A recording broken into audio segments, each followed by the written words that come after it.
The sprawling cityscape of Tokyo stretches out under a clear sky, a silent testament to the ordinary world that existed just days before, a stark contrast to the intimate turmoil. A pair of hands, nimble and precise, dances across the keys of a grand piano, striking a complex and harmonious chord. The hands belong to a young man seated at the instrument within the Tokyo International University of the Arts music department. He appears deeply focused, though a subtle hint of concern crosses his features. He is Kenzuya Nimi, a third-year student in the music department, continuing his practice with a slight, almost nervous, smile, his fingers moving with practiced grace. Suddenly, an older woman with glasses, a professor, interjects sharply, demanding to know what kind of fingering Kenzuya is employing. She continues to scold him, insisting he practice more and be more conscious of his finger placement. Kenzuya, looking downcast, apologizes while other students observe the exchange. He internally laments the impossibility of such a technique, thinking it's like asking a cat to play the piano. The professor then tells him that his parents would be saddened by such a performance. Kenzuya, looking even more dejected, acknowledges her words, pondering why she would bring his parents into the discussion. He reflected on his family's legacy, understanding that his mother was a pianist and his father a conductor, and that he himself had been born into a family of musicians. Moments later, a girl approached him, questioning if his enrollment was truly not through connections, then softly chuckled, remarking on his lack of charm. As he walked away, the girl's words echoed in his mind, making him wonder why he couldn't simply ignore such comments. He kicked a discarded can in frustration. His frustration mounted, his face contorted in anger as he silently fumed, asserting that his parents had no right to dictate his path, and that he played because he wanted to. Continuing his walk, he noticed something on the ground near a row of trash bins, prompting him to bend down for a closer look. Suddenly, a man stumbled, scattering papers into the air, and Kenzuya instinctively lunged forward, reaching out to catch the falling sheets. His attempt to help took a terrifying turn as a large bus bore down on them, forcing Kenzuya to duck beneath its front bumper, narrowly avoiding a direct impact. He looked up, bewildered by the sudden danger. In the aftermath, Kenzuya lay unconscious, as did the man he tried to save. Above them, a naked woman with long, flowing hair and sharp fangs materialized, her arms outstretched, urging them to remember, claiming their power was already present. The mysterious woman then felt a touch, as a hand gently caressed her lips, a familiar gesture. As the touch lingered, Kenzuya began to stir, groaning softly as he slowly regained consciousness, looking around in confusion while the other man remained prone. He awoke in a strange forest, disoriented, and asked aloud where he was. A young boy with a topknot, carrying a stack of books, stood nearby, agitated. The boy explained that they were on the Al-Shajar family's private land, and that their presence there was dangerous. Kenzuya, still processing, could only manage to question the name. Al, the boy, clearly anxious, urged him to come this way. Kenzuya, still bewildered by the sudden change in his surroundings, could only offer a confused huh. He pulled out his phone, hoping for some clarity, but the screen displayed out of range. A wave of disbelief washed over him as he stared at the useless device. As they walked deeper into the unfamiliar woods, Kenzuya pondered what could have possibly happened, realizing with a pang of concern that his sheet music might have been scattered during whatever strange event brought him here. He considered trying to retrieve the lost music, a flicker of his old life amidst the new, bewildering reality. The vast, open sky above seemed to mock his confusion, leaving him to wonder, is this here? Emerging from the dense forest, they found themselves on a grassy hillside overlooking a quaint village nestled in the valley below. A faint, ethereal glow emanated from the boy, unnoticed by Kenzuya. The clouds drifted lazily across the sky, painting a serene picture that belied the strangeness of their situation. The village spread out before them, a tapestry of rooftops and ancient buildings, with a grand, imposing structure visible on a distant hill, hinting at a world far removed from his own. Their progress was abruptly halted by a sharp, authoritative voice from somewhere unseen, shouting, "Stop! You two!" Kenzuya turned, startled by the sudden command. He found himself apprehended by a group of female knights, their leader, a stern young woman. Recognizing the boy beside him as Peter, she demanded to know the identity of the man accompanying him, her gaze sharp and accusatory. He attempted to explain his predicament, but she cut him off, remarking on his peculiar attire, which seemed out of place in their world. He then inquired if she was a knight, a question that visibly angered her, prompting a sharp retort. She, however, was not amused, branding him a rude man. Startled by her intensity, he quickly tried to apologize. His apology was cut short as, in his haste, he accidentally tripped the boy, sending him sprawling to the ground. He immediately expressed his profound regret for the grave mistake. She, witnessing the mishap, declared that a detailed explanation was now necessary and ordered them to accompany her to the barracks. He looked on, a sense of dread settling in as he realized the gravity of their situation. As they were led away along a winding path towards a distant village, guarded by the knights, he wondered why they were being treated like common criminals. The knights, meanwhile, urged them to quicken their pace. He noticed the boy, Peter, seemed unusually submissive, a demeanor that puzzled him. Approaching the settlement, he pointed to a prominent structure, asking what it was. The boy identified it as a church. He then gestured towards a vast field, inquiring if it was a vineyard. As they were led through the village, he observed the expansive vineyards, a sight he found peculiar for Japan, and the unusual attire of the people they passed. He continued to scrutinize the villagers, noting their strange clothing and wondering about the customs of this unfamiliar place. Eventually, they were escorted to a building that was described as a police station or barracks, a structure of unfamiliar architecture. Inside, the night captain began her interrogation, demanding to know his name. He responded, stating his full name, Kinzuya Nimi. She found his name, particularly the Nimi Kinzuya part, to be quite unusual. He clarified that Nimi was his family name. Both the captain and the boy reacted with visible surprise and confusion to his explanation of possessing a family name. The captain, now standing, declared that men simply do not have family names in this world. He stared back, utterly bewildered by her statement, struggling to comprehend what she was implying. The captain elaborated, explaining that men are referred to as yoji, deemed useless, incapable of bearing children, and fit only for simple labor, asserting their biological inferiority. Another knight affirmed her words. He protested, insisting that he was different. Suddenly, the boy, terrified, prostrated himself on the floor, apologizing profusely for Kinzuya's perceived rudeness. Kinzuya watched, stunned and confused by the boy's extreme reaction and the very concept of rudeness in this context. He remained silent as the night captain explained her reasoning, stating that Kinzuya likely suffered from memory loss. She pressed him, asking why he thought otherwise. She continued, recalling that Kinzuya had seemed strange from the moment they met, appearing unfamiliar with the Algiers family estate and curiously observing common buildings and fruits along the way. The night captain expressed her disbelief, finding it absurd that he claimed not to know the Algiers family. Kinzuya, still deeply confused by the situation, decided it would be best to simply go along with their assumptions for the time being. The night captain then directly questioned Kinzuya about his origins, but he could only admit that he remembered nothing, not even his own name. Finding the situation troublesome, the night captain made a swift decision, declaring that Kinzuya would be sent to the coal mines as she began to write down the order. Kinzuya reacted with shock and disbelief, questioning why he was being arbitrarily sent to the coal mines. Beside him, Peter cried out Kinzuya's name in distress. Peter's face was contorted in terror, his eyes wide with fear at the prospect of Kinzuya's fate. Kinzuya, still protesting, pleaded with the night captain, asking if there wasn't another arrangement, perhaps a different room, for him. The night captain firmly stated that an unknown person could not simply be kept in a private room. Peter, desperate, tried to interject, but she cut him off, revealing that she had been looking for a man and would take Kinzuya to her own house. Peter was utterly shocked and protested, calling her decision absurd. She suddenly drew her sword, its tip aimed directly at Kinzuya. He stared, wide-eyed, as Peter, standing behind him, seemed to brace for an impact. The blade stopped mere inches from his face, its cold steel reflecting his terror. She glared, accusing him of impudence, while he, still reeling from the sudden aggression, finally grasped the gravity of his situation. As she maintained her aggressive stance, Kinzuya's mind raced, a chilling realization dawning upon him.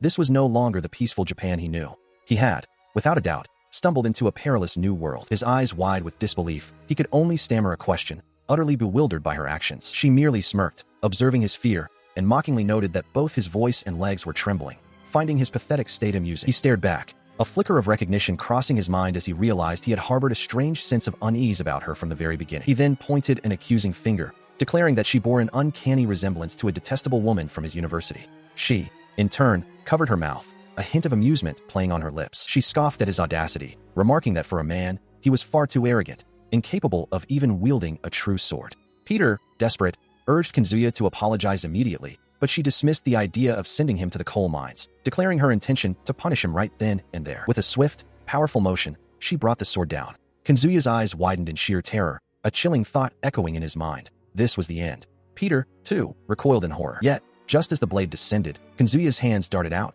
not to block, but to tickle her sides. The unexpected assault sent her into a fit of uncontrollable laughter, her stern demeanor completely shattered. As the night captain succumbed to an uncontrollable fit of laughter, Kinzuya could only stare in wide-eyed astonishment. She thrashed wildly, her sword clattering to the floor as Kinzuya continued his unexpected assault.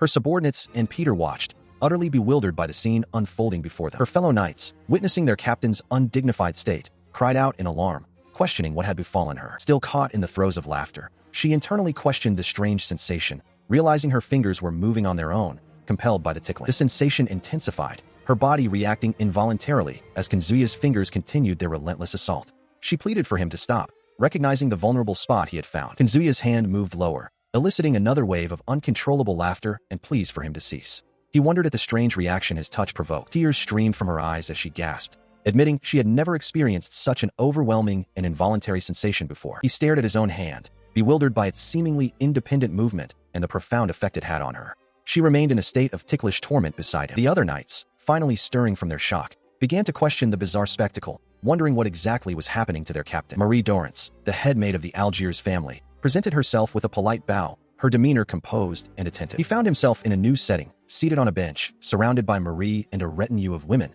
some in maid attire, others in the uniforms of knights, all observing him with varying expressions. One of the women, her eyes wide with a mix of surprise and curiosity, wondered silently about the man before them. He, too, was still processing the events, a profound realization dawning upon him. He had never imagined he would wield such an unusual power with his fingers. As he sat amidst the attentive women, Kazuya reflected on his unexpected journey, musing on the irony of becoming a master in this new world. This was merely the beginning of the first chapter. The finger is free. She fixed her gaze upon him, questioning what exactly had transpired. The maid guards then began to explain the events, detailing how their captain had attempted to cut down the other woman. As they spoke, the woman who had been attacked suddenly found her legs giving out, collapsing into the man's arms. The maid leader, now kneeling, looked at the man, asking why the woman had not been cut down as intended. He began to explain. He stood firm, still cradling the collapsed woman, as one of the maid guards accused him of resisting the captain.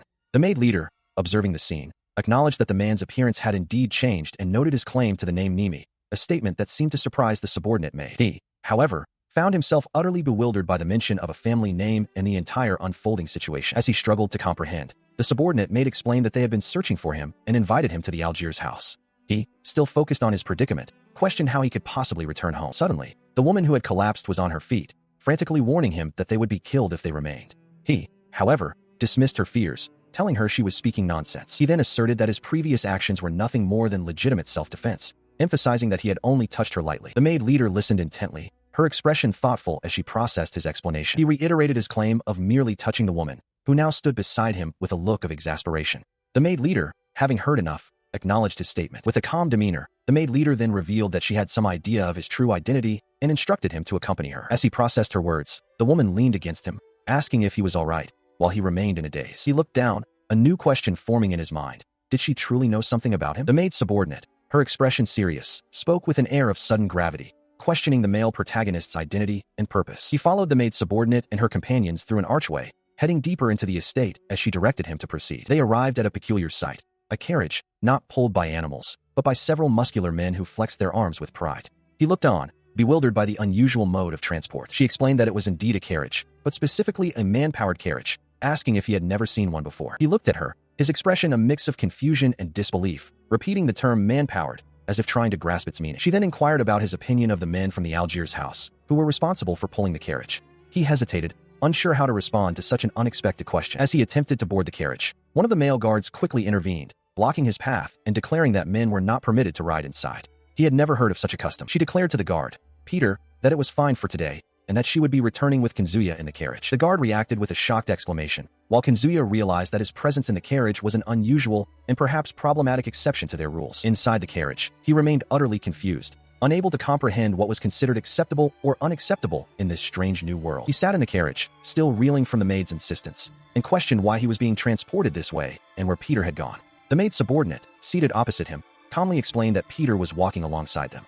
He then wondered aloud if he was truly unable to return home. Before he could fully process his thoughts, the maid leaned forward, her face close to his, and pressed her lips against his in a sudden, unexpected kiss, leaving him utterly shocked. As he recoiled in surprise, she explained that the kiss was a means to confirm if he possessed a certain power.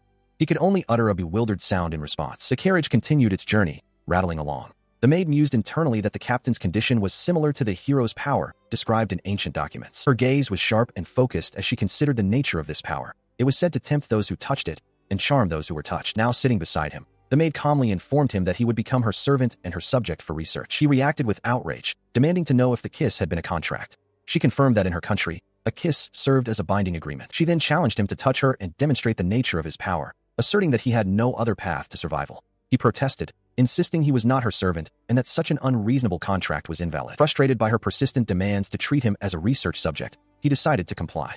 He extended his hand, ready to touch her as she wished. The maid watched him, her expression unreadable, as if evaluating the extent of his abilities. As his hand made contact, nothing seemed to happen. He stared, bewildered, wondering if his power had failed to activate. Even after Kazuya's attempt to activate his supposed power, the maid subordinate remained in a state of profound distress, her eyes closed, her breath coming in short, ragged gasps as a deep blush spread across her face. He then questioned her, his expression stern, asking if she could truly endure this situation. She looked up at him, her eyes wide with a mixture of fear and discomfort, as if trapped. She continued to struggle, her hands instinctively clutching at her chest, her breathing still heavy and uneven. Observing her distress, he began to understand the true nature of the contract, realizing that the maid leader's actions had pushed her to her absolute limit. He mused that this must be the extent of her endurance. His frustration mounting, he resolved to find a way out of this predicament. He thought to himself that he would do whatever it took to escape, even if it meant extracting information about how to return home. He then reached out, contemplating the contract's power to enthrall those who touched it, or rather,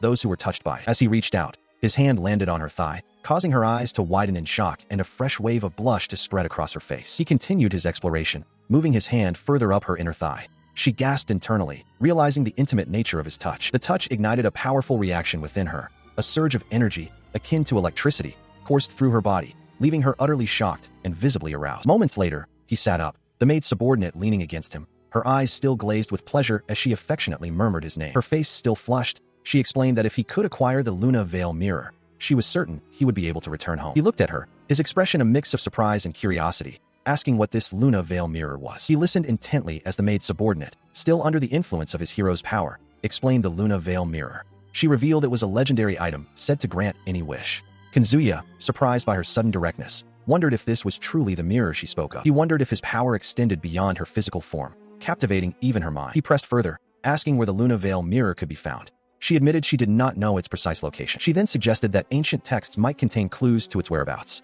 Kazuya immediately inquired about the location of these ancient documents. She pointed towards a magnificent, sprawling estate in the distance, identifying it as the Uyashiki, the Grand Mansion. A carriage departed, carrying Kazuya and the maids towards their new destination. Upon their arrival, Kazuya gazed up at the imposing structure, marveling at the sheer scale of the Uyashiki. The grand edifice stood majestically, its intricate architecture hinting at centuries of history and untold secrets. He and the maid subordinate stood in the expansive courtyard, taking in the full view of the mansion before them. Suddenly, a door creaked open, and a male servant emerged, sternly instructing Kazuya, as a newcomer, to line up, for the young lady of the house was about to depart. A young woman, elegant in her wide-brimmed hat and flowing dress, winked playfully as she observed the surroundings. She mused aloud, finding the men quite splendid today. This elegant young lady was Cheryl Algiers, the esteemed Oja-sama of the Algiers family. Cheryl then stood at the top of a grand staircase within the Uyashiki, maids flanking her, as a multitude of men lay prostrate on the floor below. She commanded them not to look at her face. Among the prostrated, Kazuya lay face down, his mind reeling as he questioned why he was forced into such a humiliating position. Kazuya, now seemingly in another world,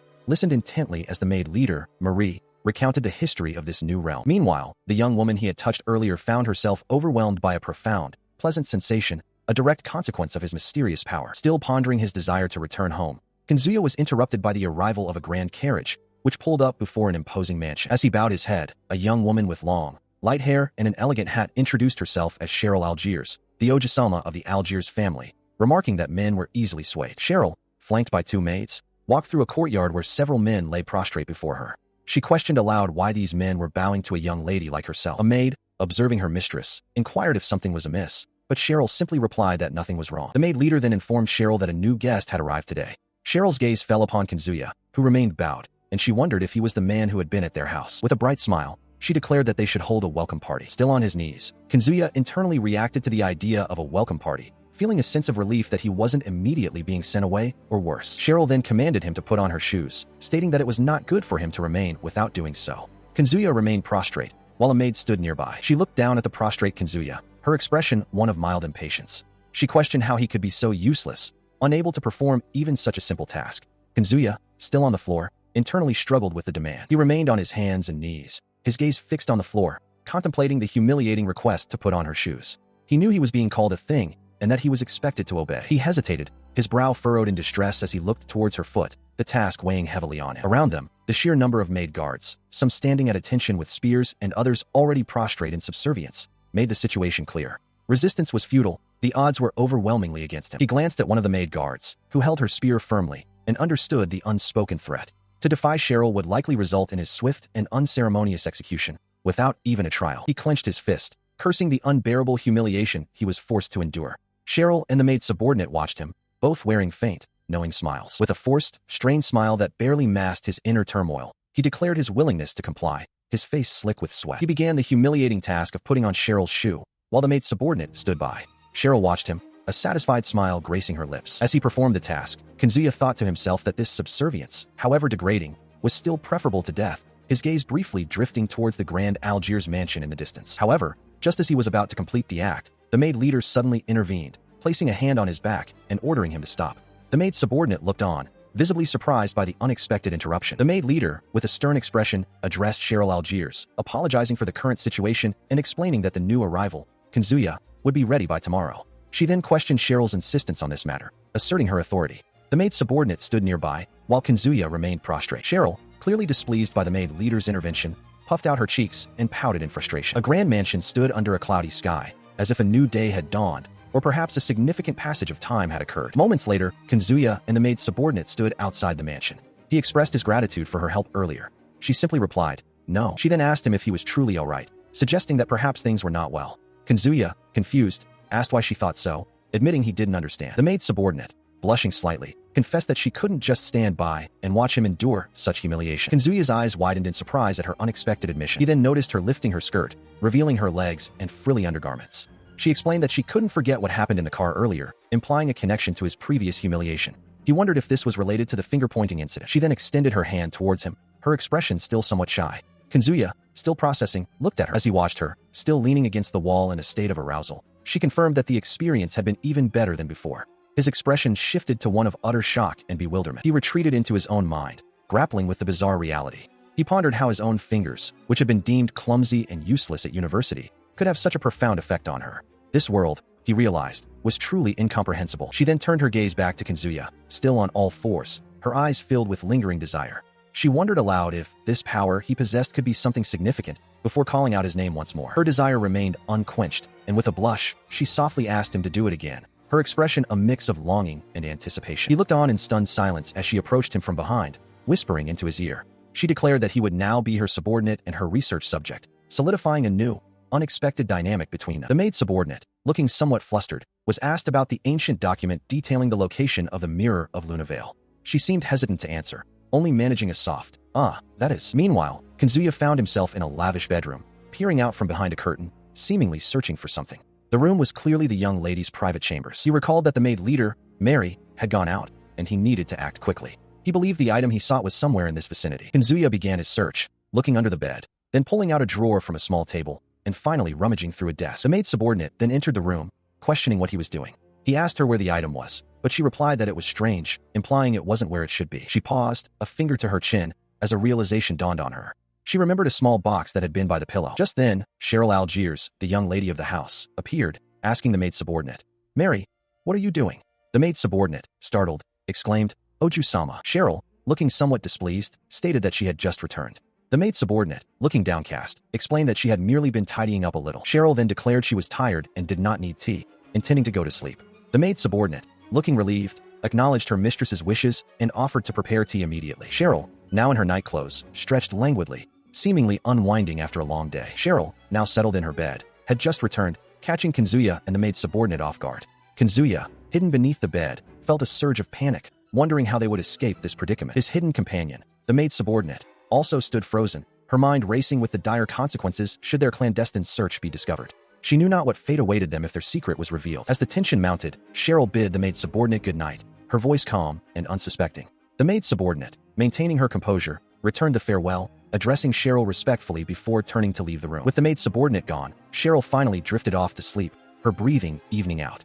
Kazuya, still concealed beneath the bed, cautiously peered out, assessing the quiet room. Outside the grand mansion, the maid subordinate stood alone in the night, her face etched with distress. She cried out desperately for Marie, her voice echoing in the darkness, clearly overwhelmed by the events that had just transpired. The Mirror of Dreams, also known as the Lunavale Mirror, was said to grant any wish. It was in pursuit of an ancient document that spoke of such a mirror that Kazuya and the female protagonist had infiltrated Cheryl's bedroom. He found himself in a precarious situation, startled by the sudden turn of events, while the female protagonist remained asleep in the bed. Quickly, he ducked down, scrambling to hide himself completely beneath the large bed. He knew he had to escape without being discovered, for he could not predict what might happen if he were found. Meanwhile, the female protagonist, still in bed, recalled a small box that had been near the pillow. He cautiously peeked out from under the bed, observing his surroundings. His gaze fell upon an ornate chest, noticing a distinct keyhole on its front. He realized with frustration that he couldn't open it without a key, despite the possibility that the ancient document they sought might be inside. With no immediate solution, he retreated further back under the bed, contemplating his next move should he be discovered. He considered using his power, but a moment of hesitation gripped him. He realized his ability might not affect everyone, and if he were to use it, it could draw unwanted attention before he even managed to touch the chest. He decided a tactical retreat was necessary for now. With that thought, he began to carefully back away from the bed, moving stealthily across the room while Cheryl remained deeply asleep. Suddenly, she stirred, letting out a soft, sleepy murmur. He froze, his eyes wide with alarm, fearing discovery. As she shifted, a small, ornate key slipped from her hand and landed on the bed beside her. He immediately recognized it, realizing it must be the key to the locked chest he had found earlier. He cautiously reached out, his fingers hovering near the key, while she continued to murmur softly in her sleep, still unaware. With extreme care, he attempted to retrieve the key from beside her sleeping form, his movements slow and deliberate. Finally, with a subtle click, the long, ornate key came free, gleaming brightly in his grasp. He held it aloft, a wide grin spreading across his face as he exclaimed his success. A wave of self-satisfaction washed over him. He had proven himself capable. Just as he savored his triumph, Cheryl sat up beside him, rubbing her eyes, seemingly oblivious to the ordeal he had just endured to retrieve the key he now held. He found himself in a precarious situation as Cheryl, now fully awake, let out a piercing scream, accusing him of being a pervert. He, in turn, cried out in utter disbelief, questioning what was happening. Following the chaotic outburst, Cheryl stood imperiously, pointing an accusing finger directly at him. Her judgment was swift and severe. He would face the death penalty the very next day. Imprisoned behind bars, he could only stare back in utter shock. He had infiltrated Cheryl's room, seeking to acquire ancient documents. Regrettably, his attempt had failed, and he found himself thrown into a prison cell. Suddenly, his gaze shot upwards as a heavy boot landed with a thud nearby. Standing before him, the protagonist female glared, her voice sharp with indignation. She accused him of brazenly invading her room and, to add insult to injury, having the audacity to strip off his clothes. He stammered, attempting to explain that his presence was merely a coincidence, that he had simply been taking a walk around the mansion. Despite his predicament, a small, triumphant thought flickered through his mind. He had managed to pilfer the key without anyone noticing. She let out a frustrated sigh, seemingly dismissing his flimsy excuse. As she turned to leave, a chilling thought crossed her mind. He would be gone by tomorrow anyway. His eyes widened in surprise at her words. Suddenly, she spun back, her face contorted in a terrifying rage. She declared that after 100 beatings, he would face the ultimate punishment, burning at the stake. Kazuya recoiled in sheer terror. With that pronouncement, she walked away once more, instructing him to tremble until the next day. A cold dread settled over Kazuya as he realized the gravity of his situation. He gripped the cold bars of his cell, his face contorted in a desperate resolve. He would absolutely not allow himself to die here. He paced within the confines of his small prison, his gaze fixed on the barred window. He knew he had to find a way to escape, somehow. He peered through the window, realizing that this particular opening connected directly to the outside world. Still peering out, he heard a distant voice call out, "Hey!" Outside the prison, amidst the trees, two voices could be heard discussing his whereabouts. "Mary-san," one said, followed by another, "Peter." His attention snapped back to the cell door as he heard approaching footsteps. A voice confirmed, Kazuya was here.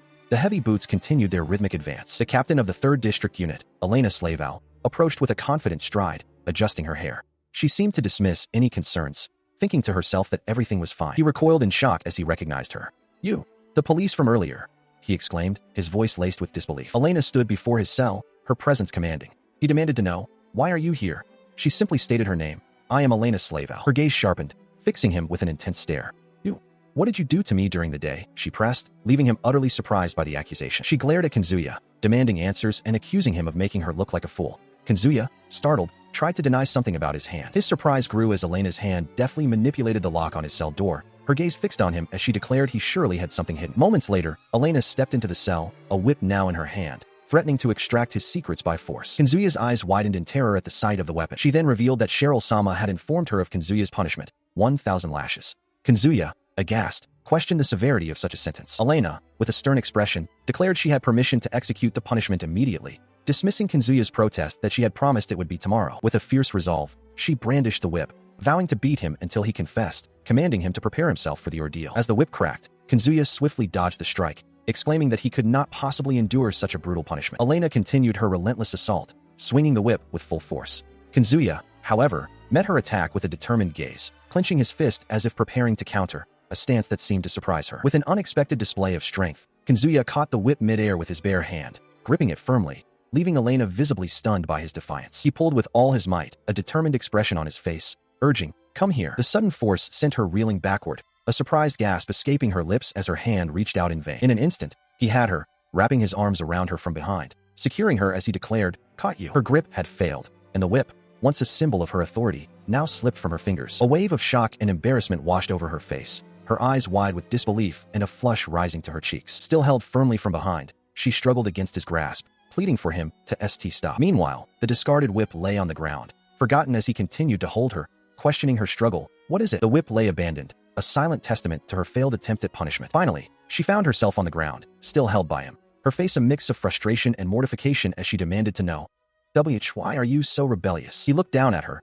his eyes narrowing with a cold intensity, a thought echoing in his mind. Not again. A young woman lay sprawled, her expression a mix of frustration and vulnerability as she looked up, seemingly trapped. Above her, a young man pinned her down, his own thoughts betraying a struggle as he realized his hands were moving on their own, repeating a forbidden action. His hand, seemingly independent of his will, stretched out, unable to stop its advance. The young woman, however, refused to yield, her eyes blazing with defiance as she declared she would not let this happen to her again. Despite her resistance, the hand continued its relentless movement, reaching for the fabric covering her chest. He pressed down on her, his body a heavy weight, as she struggled beneath him, her cries of distress echoing in the confined space. A sudden jolt of realization struck him, a sense of alarm washing over his face as he questioned what had just happened, desperately urging himself to stop. She, too, looked up in shock, her mouth agape. The female student, having initiated the encounter, now lay on the ground, seemingly unconscious or passed out.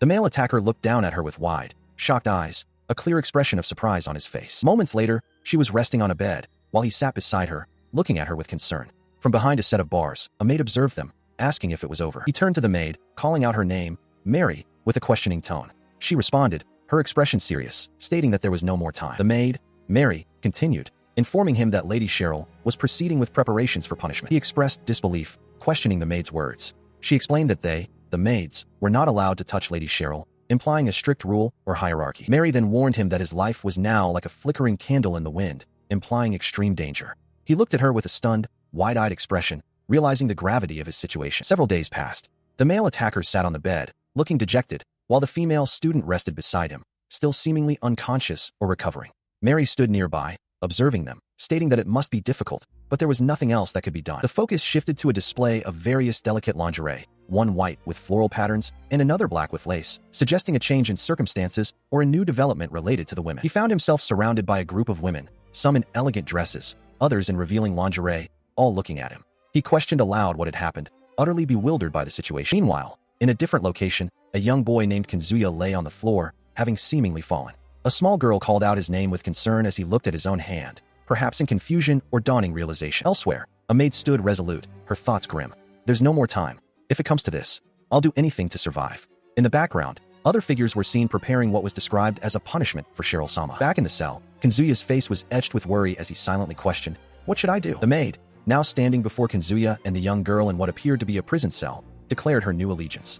"From now on, I will absolutely obey Cheryl-sama." She then inquired if Kazuya possessed any special skills. He acknowledged her words, and she pressed on, explaining that he needed to appeal to their captors with something unique. She repeated her question, asking if he had any special skills. Later, Kazuya sat before a grand piano, his expression thoughtful as he pondered the maid's words, repeating to himself, "Special skill." He touched his neck, a gesture of frustration, as he concluded, "No, piano is not my forte." He proudly declared that he had become quite skilled at serving delicious tea at home, but then internally chastised himself, realizing such a simple skill might not be enough. The maid, Mary, reacted with astonishment, questioning if he could truly serve tea, and if men were even permitted to do so in this world. She then pondered if his ability was more than just a good impression. She considered the possibility that there might still be a chance for him, while Kazuya looked on, confused. Mary then averted her gaze, a hint of disappointment or resignation on her face. Meanwhile, in a grand hall, a young woman named Cheryl sat upon a throne, her expression one of annoyance as she questioned the notion of a dance party escort, particularly if it involved Kazuya. Within the opulent hall, Cheryl, still seated on her throne, directly addressed Mary, asking if she was serious about her proposal. Kazuya remained prostrate on the floor as Mary affirmed her stance. She considered Kazuya's ability to serve tea, acknowledging that for a man, he possessed a considerable degree of intelligence. Still displeased, Cheryl declared that such rudeness was unforgivable. Mary, however, attempted to interject, beginning to explain her reasoning. Her gaze then shifted to Mary, and Cheryl remarked on the maid's unusual hair color. Elsewhere, Kazuya remained prostrate, his mind racing as he silently questioned the meaning of a dance party. He found himself confined within a cell, while a map of the country's various territories was displayed. The chronicler explained that the lords of each territory would soon gather for a grand party, and it was a significant status symbol to bring a high-ranking man. Kazuya, still bewildered, wondered what this status truly entailed. He listened as Cheryl remarked on his skill and hair, comparing him to a dog. He internally agreed, feeling like a mere animal. He clenched his teeth, his mind racing with the thought that he would do anything to survive in this place. Meanwhile, Cheryl, seated on her throne, acknowledged Mary's point about Kazuya, then turned to a new attendant, Elena, asking for her opinion. Elena, looking distressed, stated that she did not care what happened to Kazuya, but then hesitated, her expression softening slightly. Kazuya remained prostrate before them. Elena's face flushed with anger and embarrassment as she declared that if they insisted on keeping him alive, she would personally watch over him all day. She continued, asserting that she had no interest in such a man, while Mary stood by, observing her. Cheryl, still on her throne, looked at Elena with a questioning gaze, remarking that she seemed strange. She then dismissed the matter, saying it was fine. Kazuya, still on the floor, looked up as a foot, presumably Cheryl's, pressed down near him. He wondered what was happening. Cheryl, standing over the prostrate Kazuya, asked him what he intended to do, while Mary watched silently. Suddenly, Kazuya was struck by an invisible force, sending him flying across the room. He cried out in pain as he hit the ground, gasping. He remained prostrate on the opulent floor, his face pressed against the cold tiles, as the young ruler Cheryl and her attendants, Elena and a maid, stood over him. He could only perceive the scene before his eyes, a tableau of his utter humiliation. His humiliation continued as a small, elegant shoe, likely Cheryl's, rested mere inches from his head, a stark symbol of his subjugation. As he endured this abject position, a surge of defiance caused his fist to clench tightly. Elena, observing him, wore a look of annoyance mixed with a hint of concern, while the maid maintained a serious, watchful expression. The young ruler's presence loomed over him, a dark silhouette of absolute authority against the grand backdrop of the hall, further emphasizing his complete submission. Despite his abject position, he looked up, a flicker of determination in his eyes, as the other women in the hall continued to observe the unfolding drama. A maid then intervened, addressing Cheryl and suggesting it was time to proceed. His hand, still clenched, trembled slightly. Meanwhile, Elena observed the scene with a smug, knowing smile, a silent thought crossing her mind that men were, after all, foolish. Cheryl then addressed him directly, her voice sharp, asking if he truly believed such an act would spare him punishment. He reacted with a gasp of surprise and a surge of anger. She then added, with a saccharine tone, that she was, in fact, very kind. From her throne, she delivered her final judgment, declaring that as a reward, she would allow him to live until the dance party. He remained prostrate, his mind reeling from the implications of her words. Thus, he was led away, a leash now fastened around his neck, held firmly by Cheryl. He was to be taken to the dance party, not as an escort, but as her personal dog, a symbol of her absolute dominion. Across the vast expanse of the country, the lords of each territory were preparing to gather for a grand dance party. In the opulent throne room, the young ruler, Cheryl, declared that bringing a man of poor quality would negatively impact one's status. Kazuya, kneeling before her, internally reflected that he had somehow managed to postpone his punishment for such a reason. Outside, the grand palace stood as a testament to the country's power, a place where Kazuya was now destined to accompany Lady Cheryl as a mere spectacle. Meanwhile, a group of young women, likely attendants, watched with wide, surprised eyes as events unfolded. Later, Kazuya diligently served tea to Cheryl, offering a polite apology for the wait. She responded with a simple, satisfied hum. The group of women from before continued to observe, expressing their astonishment at the sight of a man serving tea, remarking that such a display was to be expected from the Algiers family. As he stood, Kazuya became the subject of curious whispers from a small crowd, who noted his rare hair color and expressed a desire to have someone like him for themselves, wondering what possibilities this presented. A subtle smile played on his lips as he considered the implications, wondering if this newfound attention could be his chance to avoid punishment. Cheryl, observing the situation, confirmed that events were unfolding precisely as she had anticipated, instructing Kazuya to perform his role well. He acknowledged her command, understanding that his performance was crucial to avoid bringing shame upon his lady, Cheryl, as they stood in the grand hall surrounded by onlookers. He found himself amidst a grand gathering, the opulent hall filled with guests. A soft melody drifted through the air, and he wondered if it was a piano. Indeed, a young woman sat at a grand piano, her fingers dancing across the keys, producing the beautiful sound. He realized that such instruments existed even in this world. As he pondered this, a voice from nearby urged him to pay attention. He looked on, a thoughtful expression on his face. His gaze shifted to a small stage where two young girls, one of them Lady Cheryl, presented two muscular men performing feats of strength and agility. One man balanced on his hands, while the other knelt, holding a plate. The girls proudly declared that their men could perform such tricks, even standing on their heads. He watched the spectacle, a grimace forming on his face as he internally remarked that the treatment of men here was truly no different from that of dogs. Meanwhile, elsewhere in the hall, Elena, one of Cheryl's attendants, sat with a teacup, her attention suddenly drawn by the sound of a high-heeled shoe clicking nearby. The sound heralded the arrival of a new figure, Lady Laura Rougerie, who greeted Lord Algiers with a polite, yet perhaps overly sweet, tone. Lady Cheryl, observing the newcomer, offered her own greeting to Lady Rougerie, a sharp, knowing smile playing on her lips. Laura Rougerie approached Cheryl, expressing concern that Cheryl had not been feeling well lately. Cheryl, however, seemed to bristle at the implied criticism, a tense energy crackling between them. She wondered aloud about the sudden change in atmosphere. Laura dismissed Cheryl's concern, stating she was merely looking forward to something, and then, with a chilling smile, advised Cheryl to pray in her mother's name.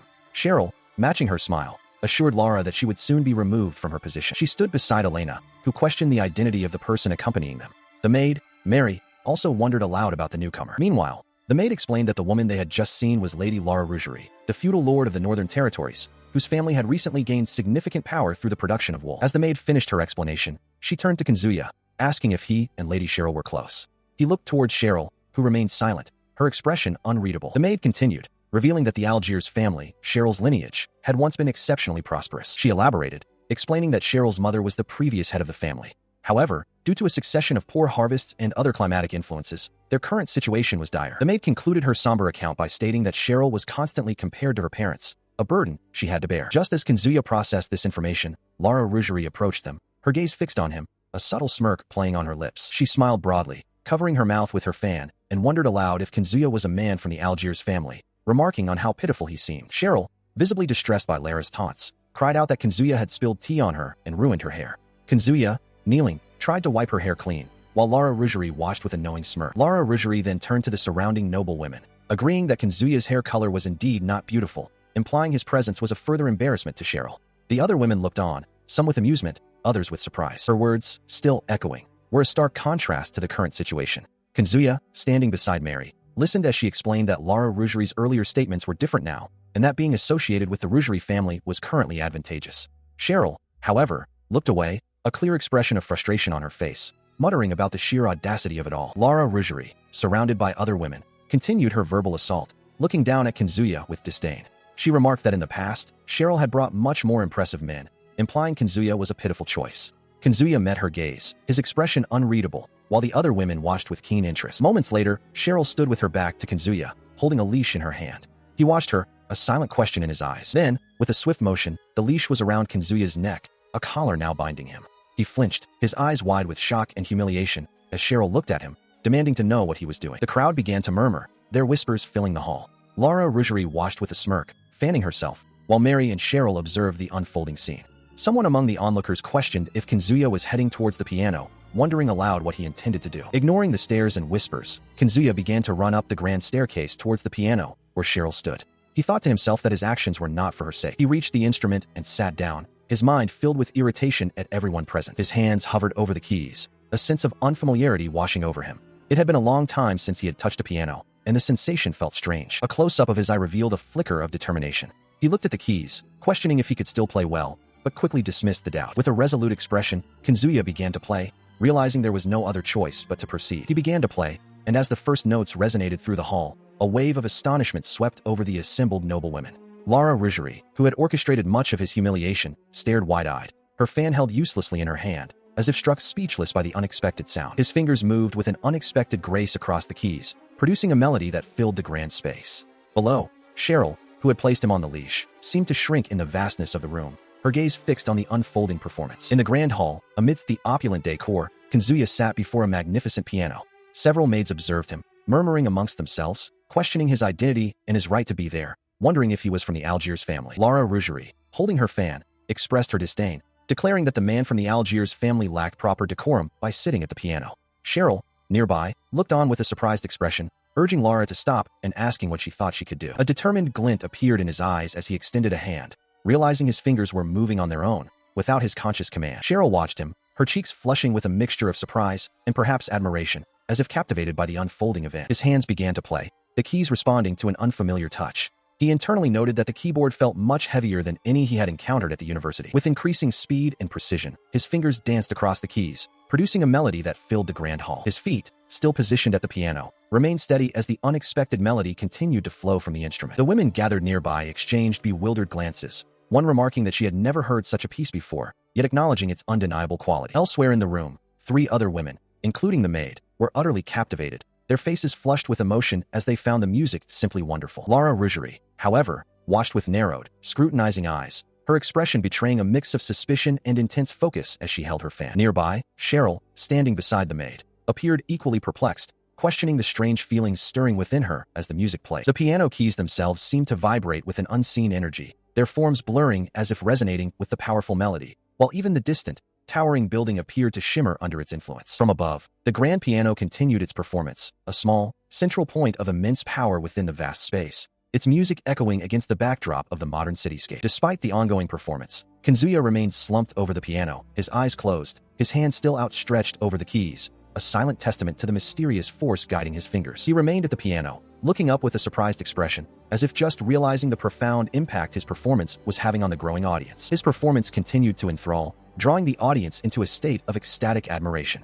Many reached out, captivated by the melody, while others, like the group of young women, openly expressed their awe, wondering at his skill and the beautiful piece he played. The captivating melody drew the audience closer, forming a dense throng around Kazuya, who remained at the piano. From a slight distance, Cheryl and Lara observed the scene, their expressions unreadable amidst the chaos. As the crowd swarmed Kazuya, Cheryl and Lara remained at a slight distance, both watching the unfolding spectacle. Lara's brow furrowed in thought, her gaze fixed on the young pianist. Lara, still observing, voiced her skepticism, remarking that Kazuya was merely a well-trained performer, and she found it hard to believe the depth of his talent. Meanwhile, Cheryl, her back to the scene, began to walk away, her posture suggesting growing impatience.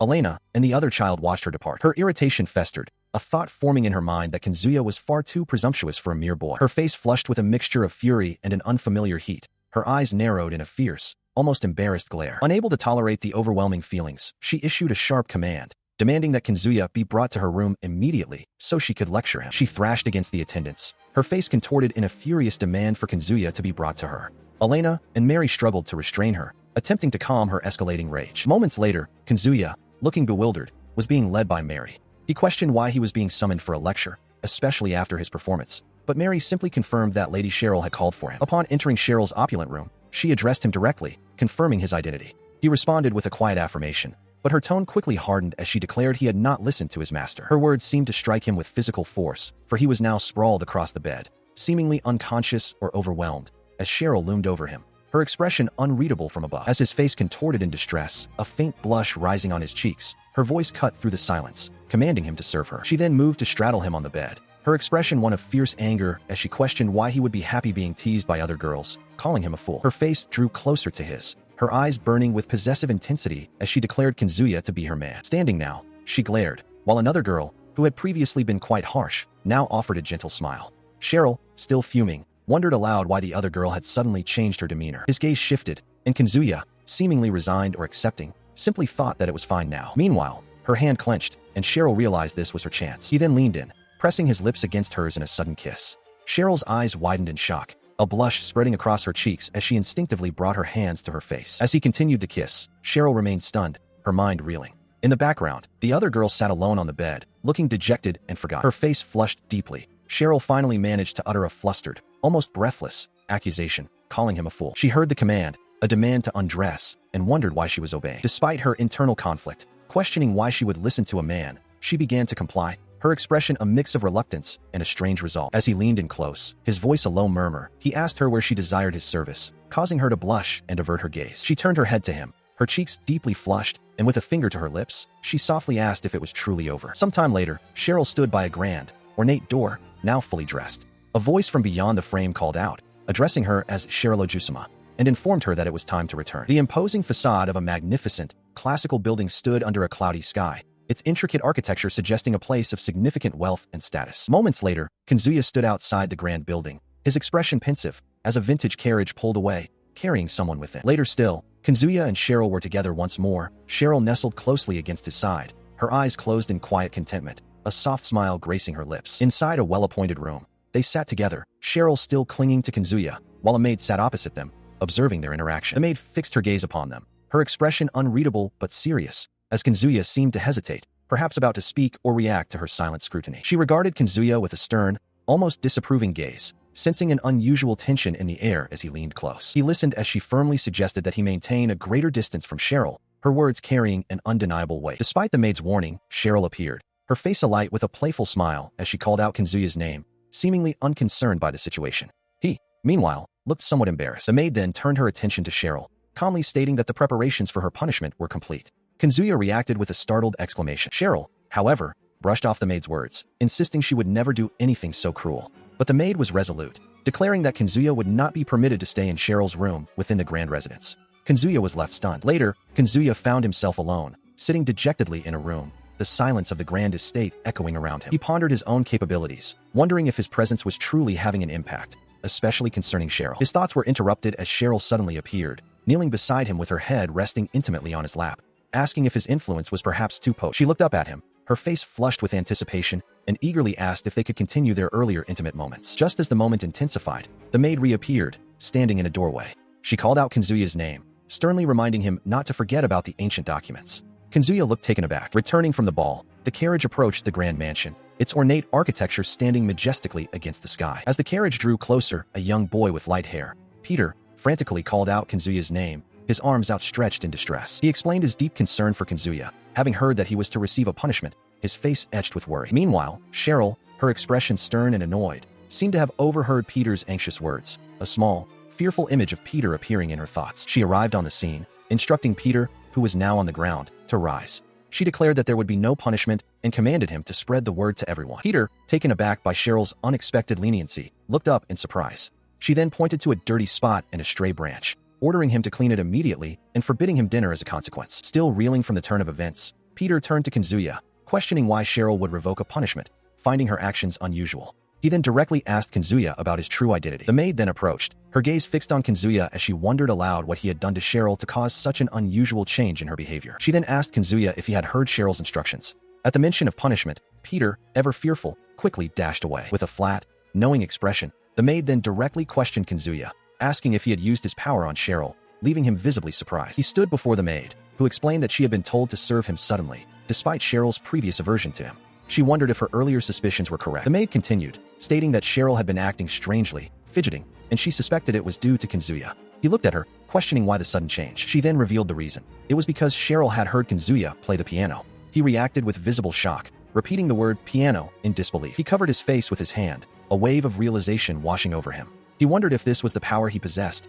a power that others around him seemed to sense. The maid, blushing deeply, then confessed that it wasn't just Cheryl. She too had found herself inexplicably drawn to Kazuya, her heart fluttering whenever he was near. She gently held his hand. She pressed his hand against her chest, her blush deepening as she struggled with her unexpected feelings. She continued, emphasizing that it wasn't only Cheryl, but she herself was affected by his touch, specifically his finger. Kazuya, still reeling from her confession, could only stare in wide-eyed astonishment. Suddenly, Cheryl's voice echoed from the mansion's entrance, calling for the maid. The maid, flustered but ever dutiful, quickly responded, promising to come immediately, and hurried away. Left alone, Kazuya looked down at his hand, a thoughtful expression on his face. He silently wondered if this was truly his power at work. He reflected on the strange events, recalling the maid and Cheryl. He knew he had no intention of making them act that way, yet the evidence suggested his actions had an unforeseen impact. He pondered the unsettling feeling that he was not entirely himself, a strange sensation lingering after the recent events. Standing alone on a balcony, he continued to reflect, questioning if he was simply overthinking the situation. Meanwhile, within the mansion, the rustle of a maid's uniform suggested a new development. Moments later, Cheryl appeared, now dressed in a maid's uniform, eagerly asking if the attire suited her. The maid, surprised by Cheryl's sudden change in appearance, exclaimed her name in disbelief.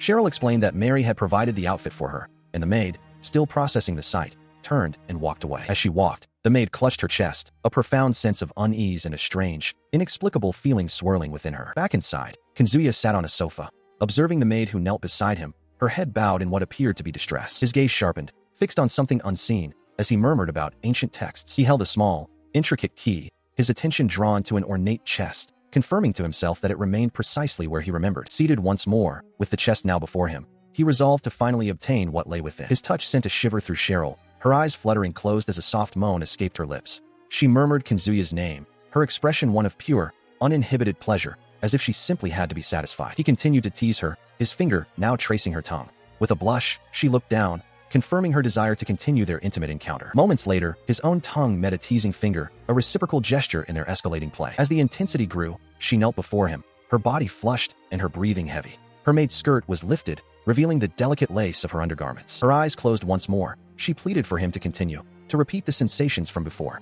She then pointed to her lower body, specifically requesting his finger there. Responding to her unspoken desire, she stood, her cheeks flushed, and lifted her skirt further, exposing herself as she questioned if she should make herself feel good. Meanwhile, the maid, having approached the room, paused in the doorway, her eyes widening in shock as she witnessed the intimate scene unfolding between Kazuya and Cheryl. Cheryl, still flustered, murmured Kazuya's name, indicating the location of his touch. The maid's face flushed crimson, her hand rising to cover her mouth in utter embarrassment as she softly uttered, "Young lady." Her face became intensely flushed, eyes wide with a gasp, as a finger, presumably Kazuya's, was shown making intimate contact, eliciting a strong physical reaction from her. As the intimacy deepened, Cheryl leaned into Kazuya on a plush sofa, her voice a soft murmur as she repeated his name, acknowledging the pleasurable sensations she was experiencing. Meanwhile, in a distant, opulent room, the maid sat alone on the floor, her posture slumped, as if the sounds of the escalating intimacy had reached her, causing her deep distress. Her face was etched with concern and a hint of sadness, as she internally questioned how her mistress could be making such sounds. A flashback then transported her back 10 years, to a time when a young Cheryl,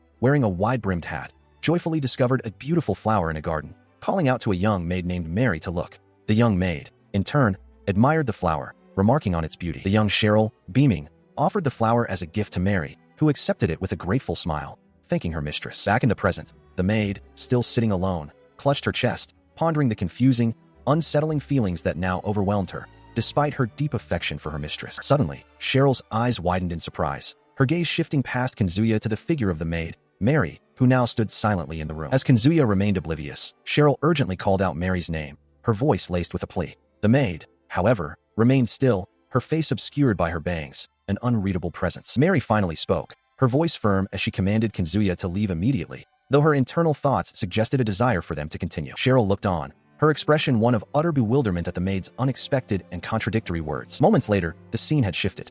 Cheryl found herself on the floor, her distress evident, while Mary had moved to sit beside Kazuya on the couch, a subtle tension in the air. The maid then boldly positioned herself on Kazuya's lap, her gaze fixed on him, leaving Cheryl to observe the unfolding situation from the floor, a question forming in her mind. Her confusion deepened into shock as she watched, barely able to utter Kazuya's name. Without warning, Mary leaned in and kissed Kazuya on the cheek, a soft sound accompanying the gesture, leaving him visibly surprised and Cheryl stunned. Still perched on his lap, Mary then made a quiet request, her words hanging in the air, further perplexing Cheryl, who could only stare. A flush spread across Cheryl's face, but a newfound resolve hardened her gaze as she echoed Mary's sentiment, demanding the same attention for herself. Her face burned with embarrassment, yet her eyes held a fierce determination as Kazuya finally registered her actions, his expression shifting to one of utter surprise. A young girl, Cheryl, laughed joyfully as she ran through a field, calling out to her maid, Marie. Marie, dressed in her uniform, followed close behind, urging her young mistress to wait. Their hands, one small and delicate, the other slightly larger, clasped together, symbolizing a bond of trust and affection. Moments later, the two embraced warmly. Cheryl declared that they would always be friends, and Marie, with a gentle smile, readily agreed. Meanwhile, in a lavish room, a male figure named Kazuya sat alone, his posture slumped, a visible aura of distress surrounding him. The grand mansion stood under the night sky, its windows glowing softly, a silent witness to the events unfolding within. Later, Kazuya lay in bed, his back to the two women, while Marie and Cheryl rested beside him, the aftermath of their shared night settling over them. The next morning, Kazuya sat up in bed, listening intently as Cheryl spoke. She acknowledged the difficulty of their situation, remarking that they had somehow managed to overcome the challenges.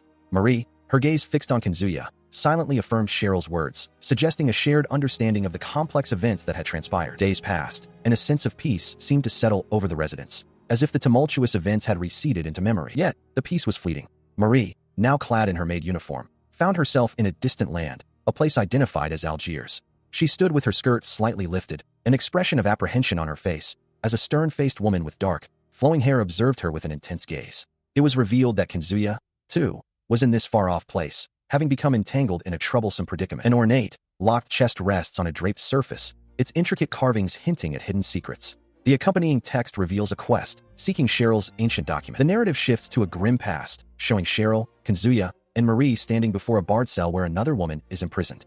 The accompanying text speaks of dire circumstances, mentioning a death sentence and nearly becoming a dog, implying a period of severe hardship and degradation for those involved. The scene transitions again, depicting Kazuya lying in a bed, flanked by two unidentified women. The text suggests a struggle, stating that he somehow overcame them, hinting at personal challenges or perhaps even temptations he had to conquer. After enduring these past trials, Kazuya finally sits, a triumphant smile gracing his face as he holds a small, ancient-looking book. Beside him, a small, open chest reveals other trinkets.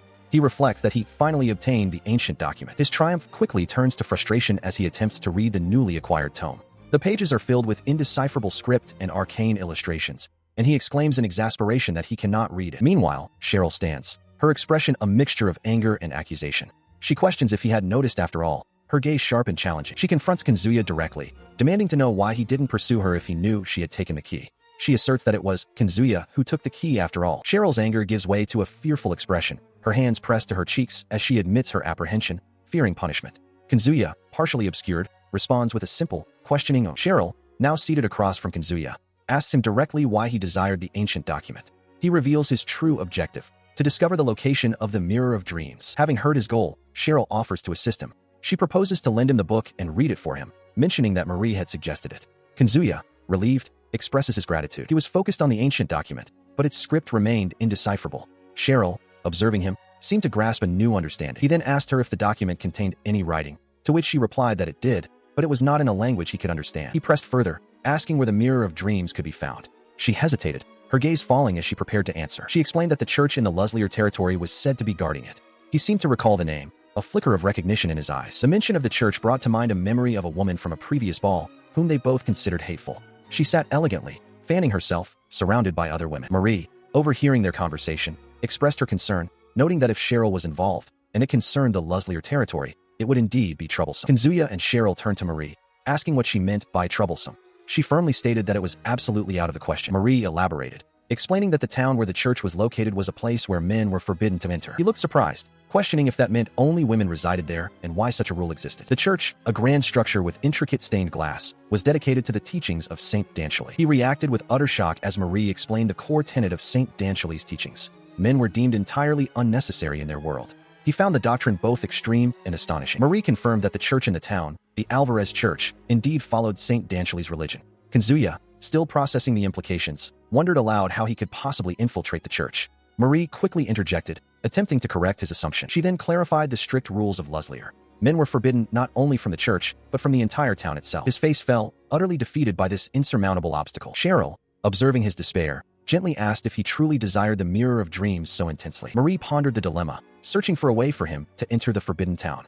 Kazuya, still slumped, seemed willing to try anything. Suddenly, a thought sparked in Marie's mind. With a sudden burst of inspiration, Cheryl suggested a solution. What if he simply cross-dressed?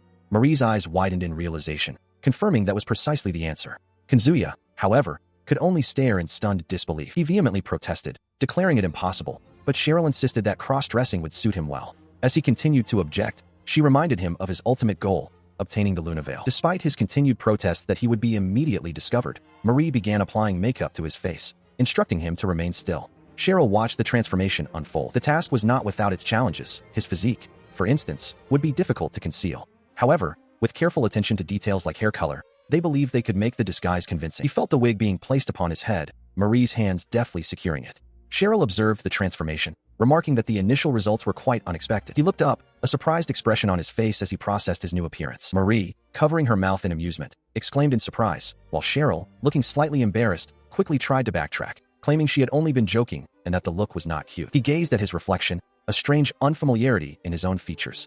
He admitted he could barely recognize himself, questioning if that was truly his own face staring back. As he struggled with his identity, Marie and Cheryl watched him, both with thoughtful, almost dreamy expressions.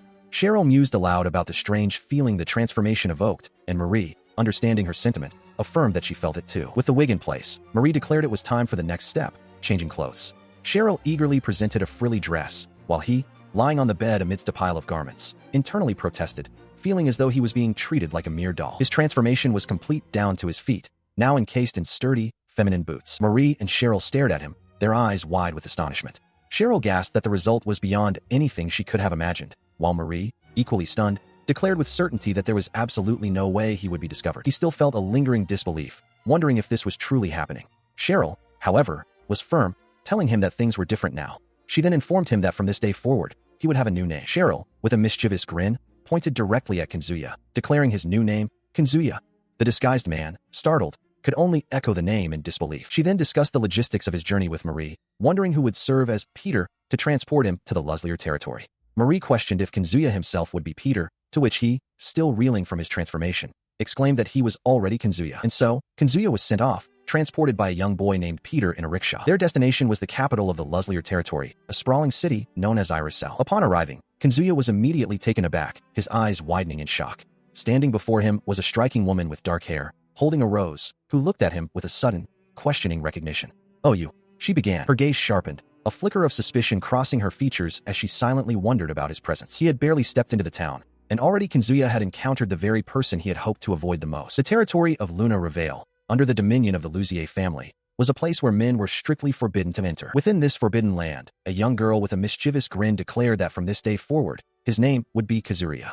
He, now reluctantly dressed in a maid's uniform, internally lamented his fate, realizing he had no choice but to cross-dress and infiltrate the church, though a concrete plan still eluded him. The sheer impossibility of the situation overwhelmed him, his face contorted in a silent scream as the word impossible echoed in his mind. Despite his internal protest that such a disguise would surely be exposed, the young girl cheerfully reassured him that he would be perfectly fine. The grand, imposing structure of their target, perhaps the very church he was meant to infiltrate, loomed in the distance. Moments later, the young girl called out to Marie, the maid, who responded with a respectful address to her mistress. Marie then questioned her mistress, asking why she had taken such a liking to Kazuya. He, still in his maid attire, posed a serious question to the young girl. What would happen if his cross-dressing disguise were to be discovered? Marie, standing nearby, calmly explained that the consequence would simply be execution, a risk she considered far too great.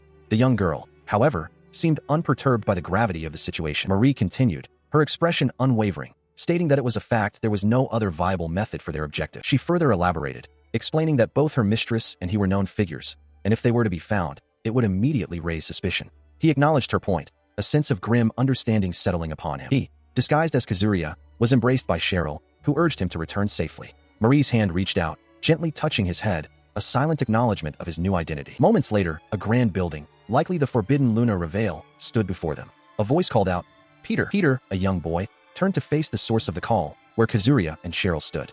He inquired about the new girl, asking who she was. Marie, her expression stern, then instructed Peter to escort the girl, Kazuya, to the Luzier territory. Peter, surprised, questioned if he was truly the one meant to do so. Peter, still seemingly unaware of Kazuya's true identity, simply gestured for him to follow, inviting him forward.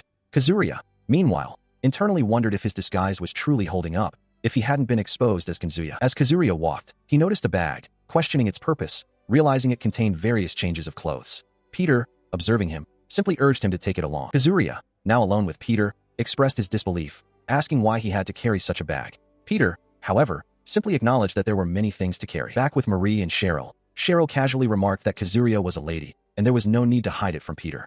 Marie remained silent, observing. Peter, having prepared the rickshaw, confirmed his readiness. Marie then bid Kazuya farewell, urging him to be careful, to which he simply acknowledged. Cheryl, with a mischievous grin, watched them depart. As Peter stood, seemingly ready to depart, Cheryl leaned in close, planting a kiss on his cheek, leaving him wide-eyed and blushing. And so, the journey began, as they were sent off to a station bound for the Luzier territory. Upon seeing the grand steam engine, Kazuya's eyes widened with pure delight, exclaiming that this was a real automobile. Cheryl, observing his reaction, wondered if he truly enjoyed such things. As they stood on the bustling platform, Kazuya continued to gaze around with wide-eyed curiosity, prompting Cheryl to ask why he was staring so intently. He simply responded with a hesitant, "Well, because." He then offered a soft smile, explaining that he had never imagined a day would come when he would ride an automobile. Cheryl simply acknowledged his sentiment. The train then began its steady journey, carrying them through the landscape. It was a position he was unaccustomed to, and he knew there were thoughts he could not yet comprehend. As the train moved, he mused about the efficiency of an automatically moving vehicle, considering how it would reduce the burden on men. Cheryl, listening, thought to herself that Kazuya certainly considered interesting things. Cheryl then shifted the conversation, asking Kazuya why he was wearing such an outfit. He calmly replied that it was necessary for entering the city within Luzier territory. He suddenly leaned forward, his expression serious, emphasizing the danger. He warned that if he were discovered, the consequences would be dire, asking if she understood. She affirmed that she did. Despite his warning, Cheryl, her brow furrowed with concern, questioned if it was too late to turn back now. He simply looked at her, his resolve unwavering. They finally arrived in the city of Luzier territory, and Kazuya, still disguised, wondered if his cover might not be blown so easily. However, trouble quickly found them, as a menacing trident suddenly appeared, thrusting towards them. He witnessed the young girl, Cheryl, wielding a trident with surprising force, striking down Peter, the rickshaw puller, who lay helpless on the ground. She declared with a fierce grin that even if their countries differed, men were inherently weak and foolish creatures. Meanwhile, Kazuya, still in his disguise, and Marie observed the scene, with Marie remarking that this country seemed to be like this everywhere. Cheryl, still holding the trident, then commanded Peter to move aside. She then turned, extending a welcoming hand to Kazuya and Marie, proclaiming, "Welcome to Irizal, the city of Luzier territory." Kazuya, internally, could only lament the extreme gender disparity evident in this place. Peter, still cowering, thanked Cheryl for the ride, but she sharply retorted, ordering him to leave immediately now that the welcome was over. Kazuya, disguised as Kazuya, could only think to himself, "Oh dear, what a situation this has become." The city of Irizal unfolded before them, a sprawling landscape of buildings, though Kazuya mused that despite its grandeur, the men here were likely treated as less than human. As they walked through the bustling streets, Kazuya, still in his maid disguise, noticed the prominent figures of women, their forms accentuated by their attire, while men were conspicuously absent from the public eye. He remarked to Marie that there were truly no men to be seen anywhere, and if this was the case, he feared he would be immediately exposed. Marie, in response, suggested that perhaps it would be better if he simply remained as he was, but Kazuya, his eye wide with panic, apologized, realizing he absolutely could not allow his disguise to be discovered. A captivating woman, adorned in a revealing dark dress and a choker, smiled brightly, holding a staff decorated with roses. She seemed to be addressing someone, offering a polite, "No, the pleasure is all mine." He found himself approached by Cheryl, who, with Marie beside her, inquired if he was all right and if he had sustained any injuries. Kazuya, still processing the stark reality of this new territory, looked at her with a surprised expression, wondering who this person was and where he had seen her before. As his thoughts raced, Kanzuya's gaze fell upon the same captivating woman from earlier, now holding a flute-like instrument, surrounded by other women who laughed and conversed. A sudden, shocking realization dawned on him, connecting her to a past event. He remembered the rickshaw puller, Peter, who had been subjected to Cheryl's harsh treatment, and a wave of panic washed over him as he understood the implications. A steam train chugged through the mountainous landscape, carrying its passengers from Algiers towards Luziri, all in search of Luna Reveal. Upon arriving, the city proved to be exactly as rumored, a place exclusively for women, where men were forbidden. As she navigated the bustling streets, a moment of inattention led her to collide with another woman, who immediately offered an apology. The elegant woman, Lara Ruzuri, the esteemed lord of Luziri, gracefully acknowledged the encounter, stating that the fault was hers as well. A sudden realization struck the young traveler. This was the same annoying person from her past. Lara, seeing the young woman on the ground, inquired if she was hurt. The young woman, still a bit dazed, apologized, explaining she was simply unaccustomed to the city's sights. Lara then asked where she had come from, to which the young woman hesitantly replied, mentioning Algiers. The mere mention of Algiers caused Lara's expression to sour, her brow furrowing in clear displeasure. Lara, fanning herself delicately, commented on the young woman's face, recalling a past encounter with someone named Cheryl and a piano man. The young woman's heart pounded as she realized her disguise had been seen through.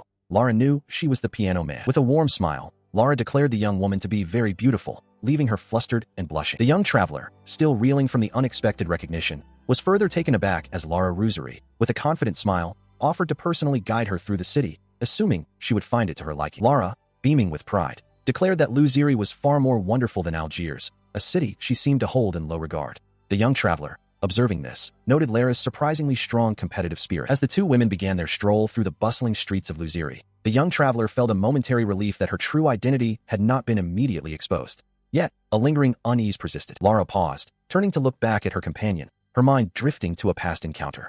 She mused on how different her current elegant demeanor was from her mood during the incident involving the piano. Then, a sudden thought struck her. She then realized she had forgotten to ask her companion's name, and promptly inquired. Lara Ruzuri then introduced herself, stating her full name. In response, the young traveler introduced herself as Kazaria. Lara, however, seemed surprised by Kazaria's lack of reaction, asking if she wasn't astonished to hear her name. A chilling realization dawned upon the young traveler. Lara, the city's lord, had known her identity all along and had been actively searching for her. Lara leaned closer, a coy expression on her face, and remarked that her name was quite famous. The young traveler could only stare back in stunned silence. Lara gracefully fanned herself, internally pleased that her reputation extended even to Algiers. The young traveler remained speechless, her mind racing to comprehend the situation. With a flourish of her fan, Lara declared that her overwhelming beauty was the cause of her widespread fame. The young traveler, observing this display, could only conclude that Lara possessed an exceedingly high opinion of herself. She pondered the nature of Luziri, the city she had been told about, a place shrouded in mystery and strict rules. As she walked through its bustling streets with Lara, it became undeniably clear there were no men at all. It was, as described, a city exclusively for women. Lara Ruzuri, with her striking attire, moved with an air of confident allure. Perhaps due to the warm climate, many of the women they passed wore revealing clothing, a sight that added to the city's unique atmosphere. Suddenly, Lara turned to her, her gaze piercing, and uttered her true name, Kazaria? The young traveler's eyes widened in shock, her carefully constructed disguise feeling increasingly fragile. Lara, observing her reaction, chuckled softly. She dismissed the idea that she was merely looking at other girls, then added playfully that there was no need to hide anything. As they continued through the city's intricate architecture, Lara leaned in, promising to tell her something important, leaving her to wonder what revelation was coming next. In a secluded alley, Lara posed a provocative question, asking if someone from Algiers like her would truly understand the meaning of love. She watched Luna's surprised expression with a knowing smile. Without warning, Lara closed the distance, pressing her lips against Luna's in a sudden, intimate kiss. Luna's eyes flew open in utter astonishment. As Lara pulled away, her gaze dropped, lingering on Luna's chest. A new realization dawned on her face as she murmured, "Oh, Kazaria." She felt Lara's gaze linger, the woman's voice a low murmur as she complimented Luna's physique, her words laced with an unsettling intimacy. Overwhelmed, she pleaded with Lara Ruzuri to cease her advances, a desperate plea escaping her lips as she tried to maintain some semblance of composure. As she fled, a frantic thought consumed her. If her disguise as a man were to be completely stripped away, the consequences in this women-only city would be dire. The narrow, winding streets of Luziri offered little solace, the ancient stone walls echoing her silent panic. She knew she could not afford to be seen in such a vulnerable state, especially not in a place where any passerby might witness her distress and the truth of her identity. The moment one stepped into the city, they would inevitably encounter Lara Ruzuri, the esteemed lord of Luziri. She greeted visitors with a captivating smile, her fan held gracefully. She had taken a liking to him for some reason, guiding him through the city streets. As they walked, a cloaked figure watched from a distance, prompting him to exclaim in surprise. Suddenly, Lara pulled him into a protective embrace, calling out his alias, Kazaria. Her gaze softened as she inquired if he would call her simply Lara. Still held tightly, he blushed deeply, realizing that if this intimate proximity continued, his true identity as a man would soon be exposed. Their embrace was interrupted by the arrival of a young attendant, who announced that it was about time. Meanwhile, the cloaked figure continued to observe Lara from a hidden vantage point. Lara looked surprised by the interruption, while he, still bewildered, wondered aloud who the newcomer was. The young girl stood defiantly, hands on her hips, declaring herself to be Lara's personal attendant. This was Camille Arden, a dedicated attendant of the Rosary family. Camille informed Lara that the worship service was about to commence and urged them to hasten. He, in turn, felt a wave of relief wash over him. Luna's moment of vulnerability was abruptly interrupted as Camille Arden regarded her with a look of clear annoyance. She flinched, startled by the intensity of Camille's stare. Camille then directly questioned her, asking for her name. Luna, still on edge, hesitantly replied that she was Kazaria.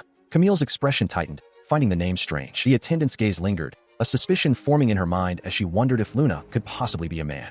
She felt a strange hostility emanating from the newcomer. Camille, leaning in close to Lara, declared herself to be Lara's favorite, implying a possessiveness over the Lord of Luziri. Lara, however, gently chided Camille, reminding her that they should all get along. Luna watched the exchange, feeling a growing unease. As the group moved through the picturesque town, an internal thought surfaced, questioning if Camille harbored feelings for Lara. The thought urged caution, suggesting they should separate before becoming entangled in further trouble. Luna, taking the cue, announced her departure, thanking them for their hospitality. Camille, however, seemed reluctant to see her go, calling out her name with a hint of protest. She paused, turning back to express her regret that she couldn't guide them to the church as she had hoped. Lara then informed her that the church was located within the Rosary territory. Luna's eyes widened in surprise at this revelation. She smiled brightly, expressing a strong desire to visit the church, her enthusiasm evident. Camille and Lara observed her, a slight smile on Lara's face. As Luna stood nearby, Camille Arden found herself questioned by Lara, who asked what she was doing. Camille, startled, acknowledged the question with a simple, "Oh, that's right." As a bead of sweat rolled down her face, Lara then smiled, holding her fan, and proposed that Camille should teach Kazaria about love. He, in turn, questioned what love truly was, recalling that the word had been mentioned earlier. Camille, utterly shocked, exclaimed in disbelief, asking if she was truly expected to teach this guy. Lara, meanwhile, drifted into a dreamy thought, musing that it was a wonderful feeling, one she hadn't understood before. She wondered if such a thing as love could truly exist within Rosary. Suddenly, she was seen intimately embracing Luna, who was now nude, inviting her closer with a soft "come here." Luna, in turn, responded with a shy "oh, sister." In the background, Camille and the mysterious figure were seen running, suggesting they were witnessing or reacting to this private moment. Later, as they stood together, Camille voiced her displeasure, stating that such a situation was truly unpleasant. Inside the grand church, Lara reiterated her offer to Camille, urging her to teach Kazaria about love. Luna, standing beside them, simply looked on. He looked down, a blush creeping across his face, seemingly flustered by the ongoing conversation and Lara's persistent intentions. He then quietly mused about Lara's actions, wondering what she was truly up to. Ignoring Camille's obvious frustration, Lara simply smiled, remarking that Camille didn't seem to understand at all. She then wondered aloud if she should teach Kazaria about love herself. She, still holding her elegant fan, smiled knowingly at Luna, offering to grant any wish Camille might have, no matter how trivial. Luna, wide-eyed and shocked, could only stammer in disbelief, questioning the extent of the offer. Meanwhile, Camille, observing the interaction from a distance, seethed with frustration, recognizing Lara's manipulative intent. She muttered that Lara was truly going to do something drastic. Luna, still reeling from Lara's words, internally lamented that she had come to the church not to be explored, but now feared she would be stripped of her clothes against her will. She continued to ponder the situation, wondering if it was acceptable to refuse. If she were to refuse, she realized, it would be like a woman's hell. As Luna stood, Camille's voice cut through the air, instructing her to use this room. Luna, startled, responded with a hesitant query. Camille then forcefully shoved Luna into the room, urging her to hurry inside. Luna stumbled forward, caught off guard by the sudden push. Inside, Lara, still smiling, mused that after this, Luna would surely convert to the Dantry religion. She then glanced at Luna, who looked away, thinking that Lara seemed to bear no ill will, which was a shame. Moments later, Camille was seen pinning Luna down on a bed, her actions swift and decisive. Camille leaned in close, her expression intense, declaring that resistance was futile. She intended to teach Luna about love herself. Camille, with a determined expression, declared that resistance was futile. She intended to instill love for Lady Lara within her. Meanwhile, Luna lay in bed, her thoughts troubled. She murmured Camille's name, a hint of distress in her voice. Camille then sat beside her on the bed, directly asking if she harbored feelings for Lara. Luna's eyes widened in surprise at the unexpected question. Camille, flustered and blushing, quickly denied the implication, insisting she was merely a servant. She then internally noted how transparent Luna's reactions were. Luna, still processing the exchange, thought that if Camille truly felt that way, she should cease her actions. She believed Camille hated this situation and resolved to find a way to convince her and escape. Camille, however, responded with fierce resolve, her expression hardening. She declared that her actions were Lady Lara's command, and her loyalty was absolute. She then leaned over Luna, her hand reaching out. Camille explained that her role was to teach Luna about love and to convey the wonders of the Danchery religion. Luna looked on, startled. Luna, observing Camille, mused internally about Camille's small chest, wondering if Lady Lara would find it appealing. Her thoughts were then interrupted by a sudden realization, causing her to exclaim in surprise. Camille, smiling broadly, seemed to interpret Luna's reaction, remarking that such tastes were interesting. She then suggested that if Luna felt that way, Camille herself could. Luna's expression twisted into one of shock and outrage, her body recoiling as she shouted, demanding to know why Camille was angry, even as Camille remained close, her hands seemingly still on Luna. She found herself pinned to the floor, Camille pressing down on her.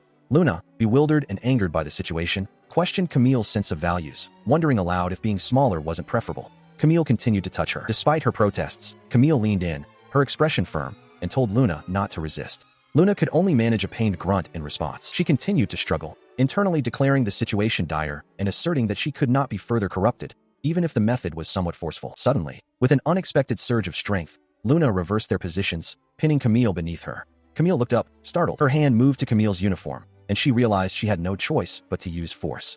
A strange sense of unease washed over her as she considered her next move. As Luna began to act, Camille cried out, demanding that she not remove her clothes. Luna, however, remained resolute, thinking that Camille had been the one to initiate such actions first. Moments later, Camille lay exposed on the floor, her uniform top removed to reveal bandages wrapped tightly around her chest. She looked utterly shocked and mortified. Her legs remained clad in her shorts and knee pads, a stark contrast to her exposed upper body. Luna, observing the bandages, realized they were a serichure, a traditional chest wrap.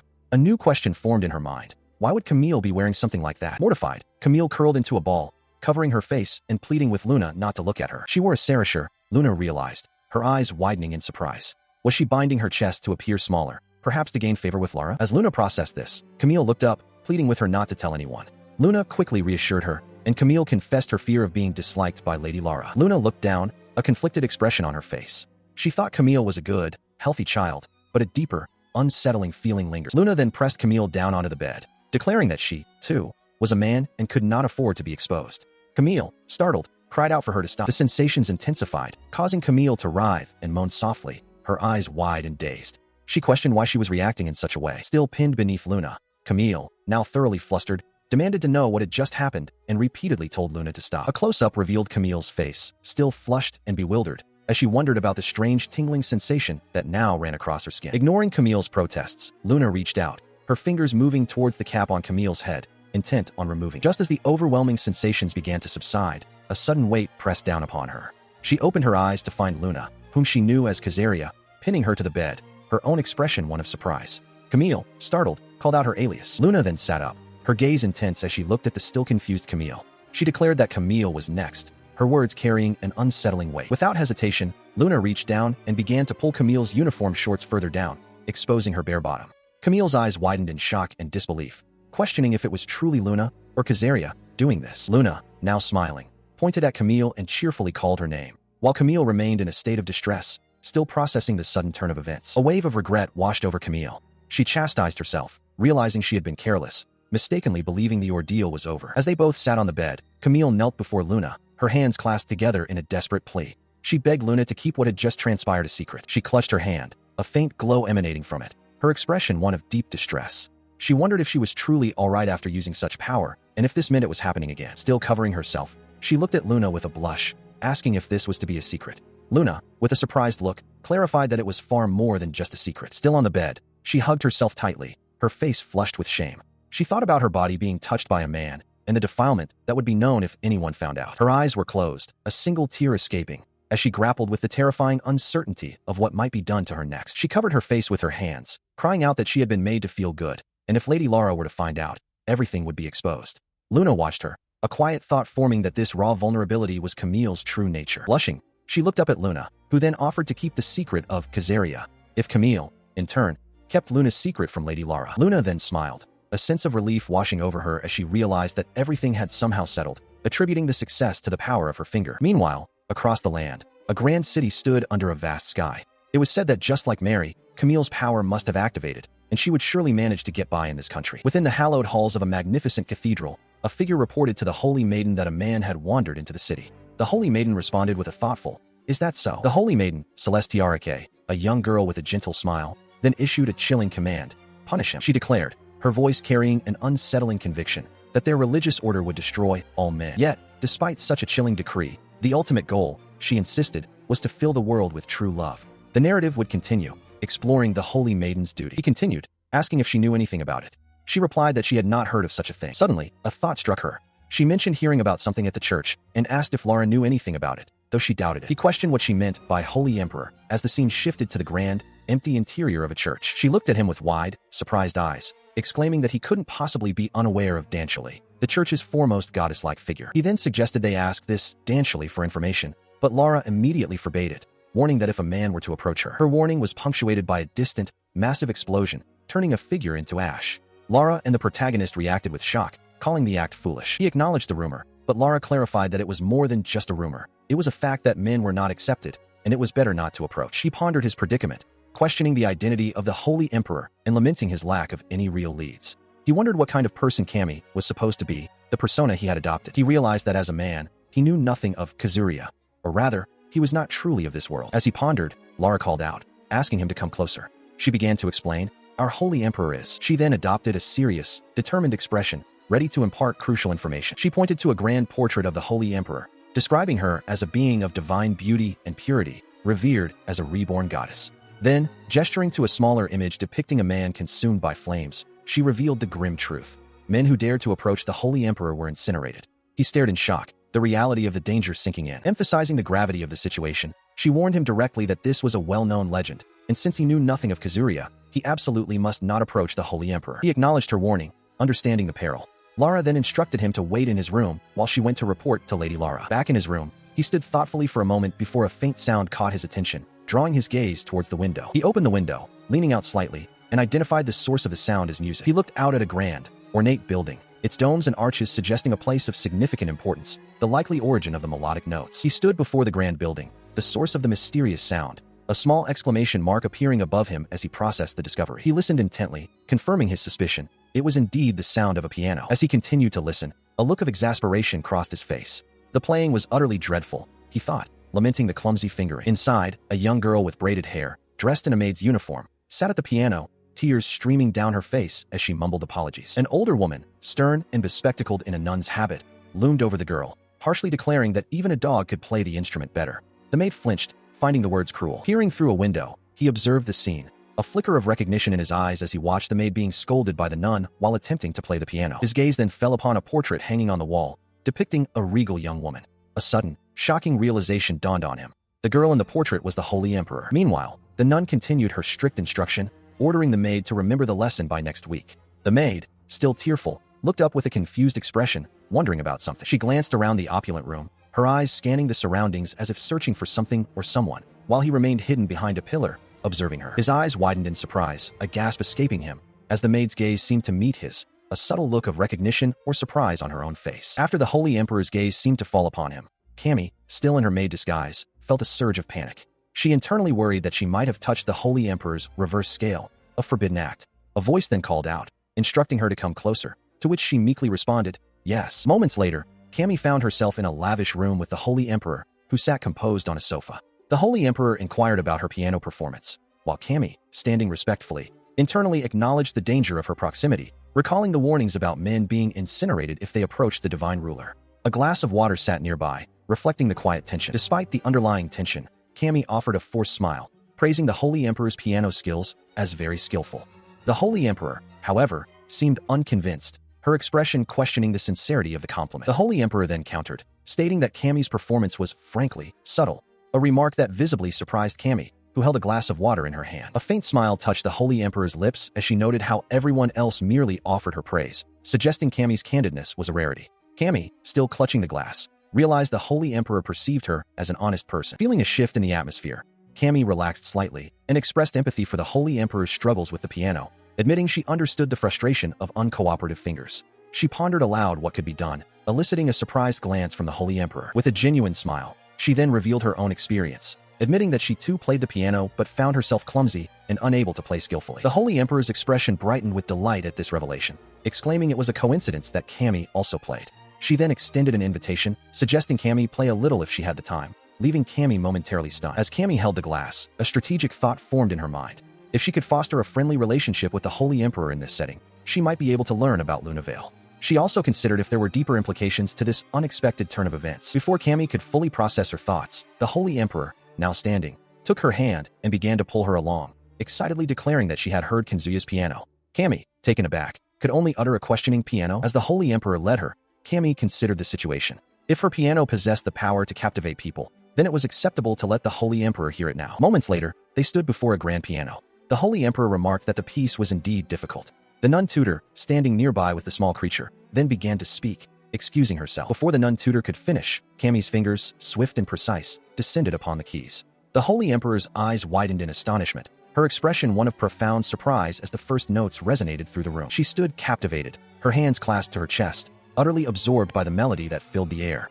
The music seemed to transcend the very walls of the grand building, promising an effect yet to be fully revealed. In the grand hall, Cammy stood before a magnificent piano, contemplating its profound ability to draw people in, wondering if her own playing possessed such a power. Moments later, she and the Holy Emperor peered cautiously from behind a partition, observing the instrument with a mixture of curiosity and apprehension. Then, a pair of hands, poised with delicate precision, began to play the keys, the music intended solely for the Holy Emperor's ears. The Holy Emperor's eyes widened in astonishment, her mouth agape, as Cammy, now seated at the piano, played with an intense, focused energy that seemed to radiate from her very being. She played with profound concentration, her eyes closed, as if channeling the very essence of the music. Around her, the Holy Emperor, Lara, Creature_1, and a silent butler watched, seemingly captivated. Cammy thought that if the music truly held such an effect, it should surely work the same way for Cheryl. She continued to play the grand piano in the ornate hall, a silent plea echoing in her mind for the music to take hold. Her fingers danced across the keys with incredible speed and precision, her expression a mask of deep, unwavering concentration.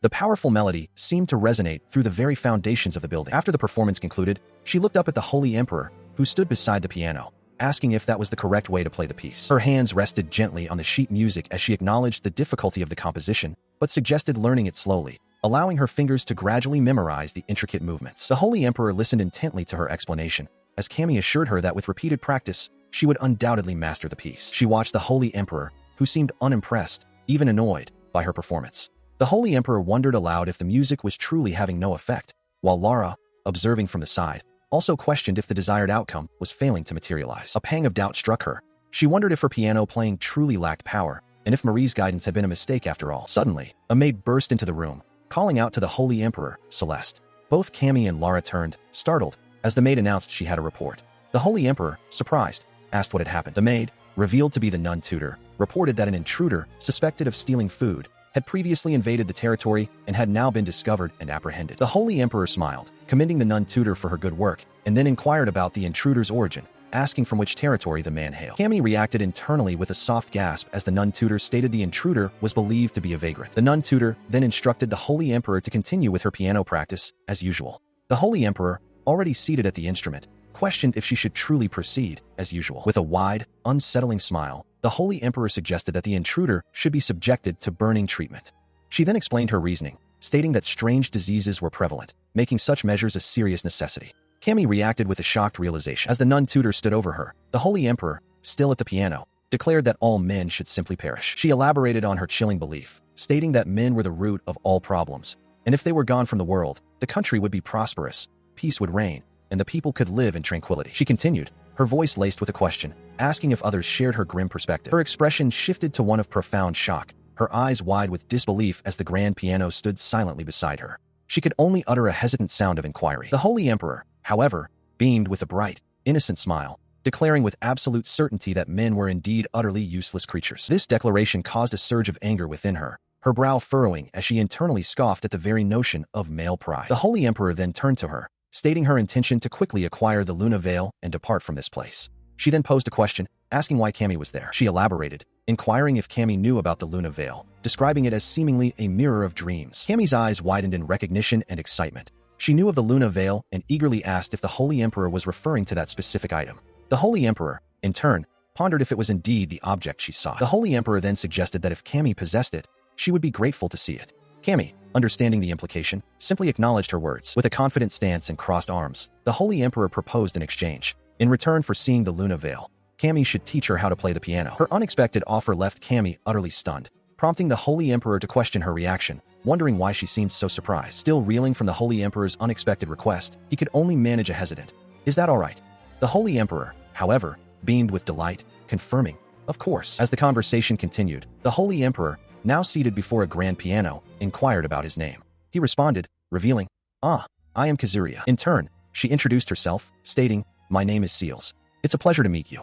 He acknowledged her, understanding the new dynamic. The weight of the situation settled upon him, a wave of fear washing over his face. He questioned internally if he could truly teach piano, while Lara and the small creature observed the exchange with a mix of surprise and concern. Later, Seals found herself alone, walking through the palace halls. A sense of relief washed over her, a quiet satisfaction at finally being by herself. The sensation intensified, causing her to arch her back as she lay on a bed, her mind consumed by the desire for touch, a silent plea for someone to be there. Her face was flushed, her breath coming in ragged gasps as she murmured, finding the feeling both overwhelming and pleasurable, her thoughts fixated on Kazuria. The grand Danchali church stood majestically under the sky, its imposing architecture a familiar sight. Far from the intimate encounter, outside the Danchali church, a voice called out, demanding to know where Kazuria had gone, before beginning to explain the situation. Kazuria, her face contorted in disbelief and frustration, demanded to know if she was truly expected to teach Seals the piano, questioning if she herself even possessed the ability to play. Seals, looking downcast in her maid uniform, stood before Kazuria, who maintained a stern expression.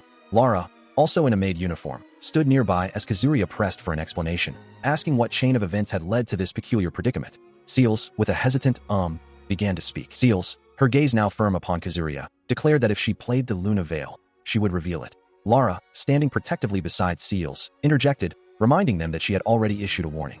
The small creature_1, observed the exchange from nearby. Kazuria, her expression pensive, considered Seals's words regarding the piano. Lara, standing beside Seals and creature_1, offered a suggestion, believing it must be connected to a festival, perhaps the one preceding it.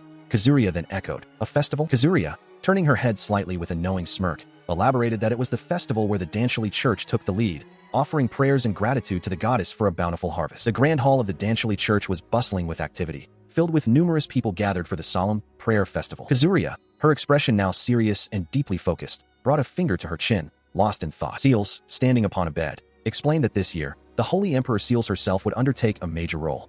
Lara, standing below, affirmed that Seals had indeed been entrusted with a significant part. Kazuria, looking up at them, then inquired about the date of this festival. Seals, now visibly distressed and tearful, confessed that she had only 1 month to master the piano. Kazuria, her eyes wide with shock, again brought a finger to her chin, questioning if such a feat was truly possible for her. Seals, sitting dejectedly on the bed, remained silent. Kazuria, her face hardening with resolve, clenched her fist. She understood then that this was her only path to returning to her original world. Under the cloak of night, the grand Luziri house stood, its intricate architecture silhouetted against the dark sky. This was Lara's mansion, a place of temporary refuge. Inside the mansion, she found herself in a library, as Lara, bowing slightly, expressed her apologies for the unexpected overnight stay. Kazuria, however, assured her that it was she who had caused the delay. Lara, undeterred, offered for them to stay as long as they wished, stating she would search for lodging the following day. Seals, however, looked on with a hint of concern, asking what was wrong. She stammered, her face flushing slightly, unable to articulate her true feelings. Seals, observing the interaction,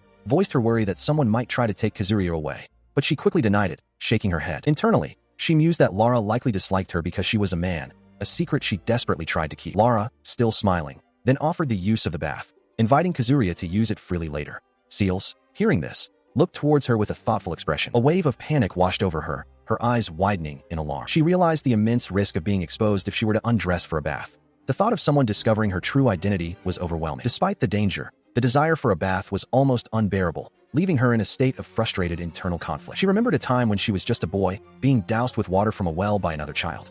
Even then, she had been forced to wear a wig for a long journey, a disguise she had maintained for what felt like an eternity. Her thoughts were consumed by the constant burden of her current disguise, the wig she had to wear without fail. As she wrestled with these internal anxieties, Seals, the Holy Emperor, approached, offering to help her wash up. Seals then innocently suggested they bathe together, a proposition that sent a jolt of panic through Kazuria. They then moved to a lavish, spacious bathroom, where a grand bath awaited.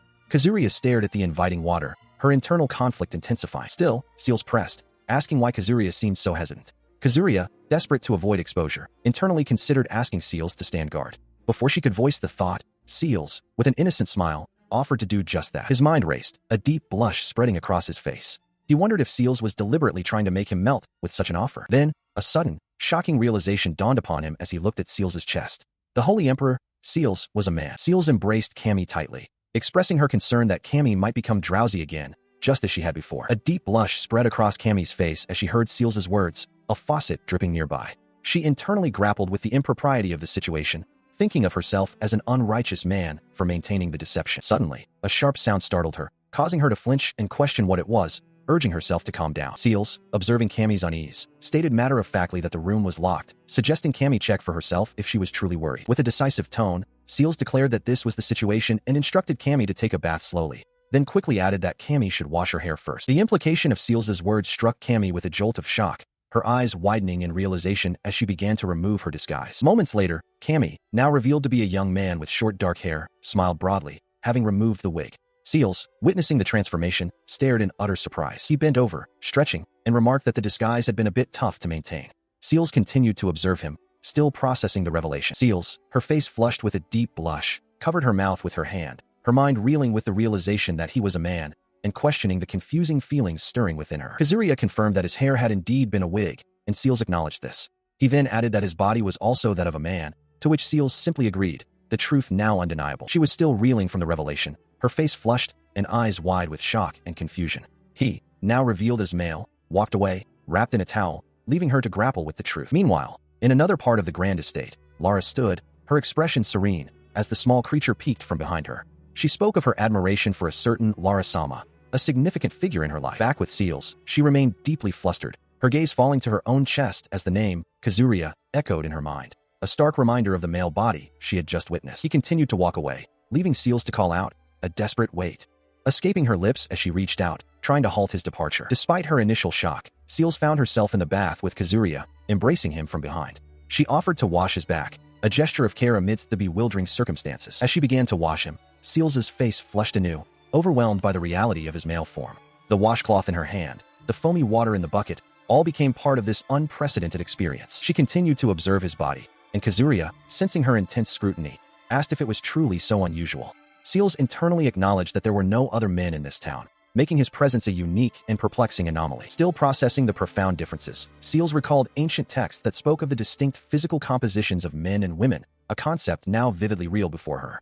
Kazuria, nearby, seemed to be listening. Then, Kazuria turned the tables, looking down at Seals's chest and innocently asking about this place, referring to her breasts, completely unaware of the social implications of his question. Seals, leaning over him in the bath, reached out and touched his chest, her expression a mix of curiosity and continued bewilderment as she explored the physical differences between them. She continued her exploration, her fingers gripping, as she internally mused that books never truly detailed such sensations, often omitting or censoring these parts. She wondered if her own expectations were now being challenged. Meanwhile, outside the grand mansion, the night deepened, and a voice mused, realizing something significant.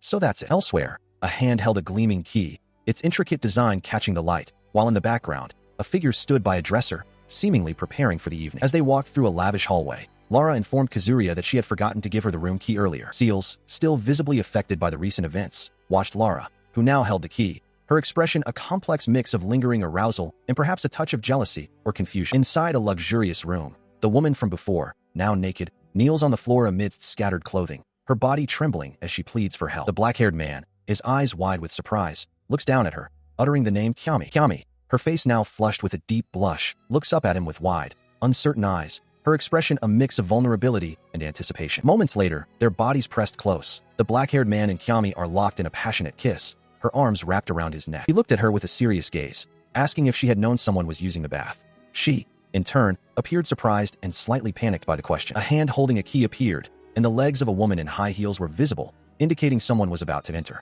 He realized with a jolt that it might be Lala. As Kyami's climax subsided, the man's terror intensified, his eyes wide with alarm as he stared at the open door, the chilling realization that they might be discovered now fully upon him. The maid, having entered the room, stared in shock, while a small, light-haired girl, also naked, looked up at her with wide, surprised eyes. The maid, now composed, explained to the little girl that she had come to deliver a change of clothes, as ordered by Lady Lara. The little girl, still naked, questioned why she was there. Meanwhile, a man with dark, messy hair splashed water on his face, seemingly in a bathroom.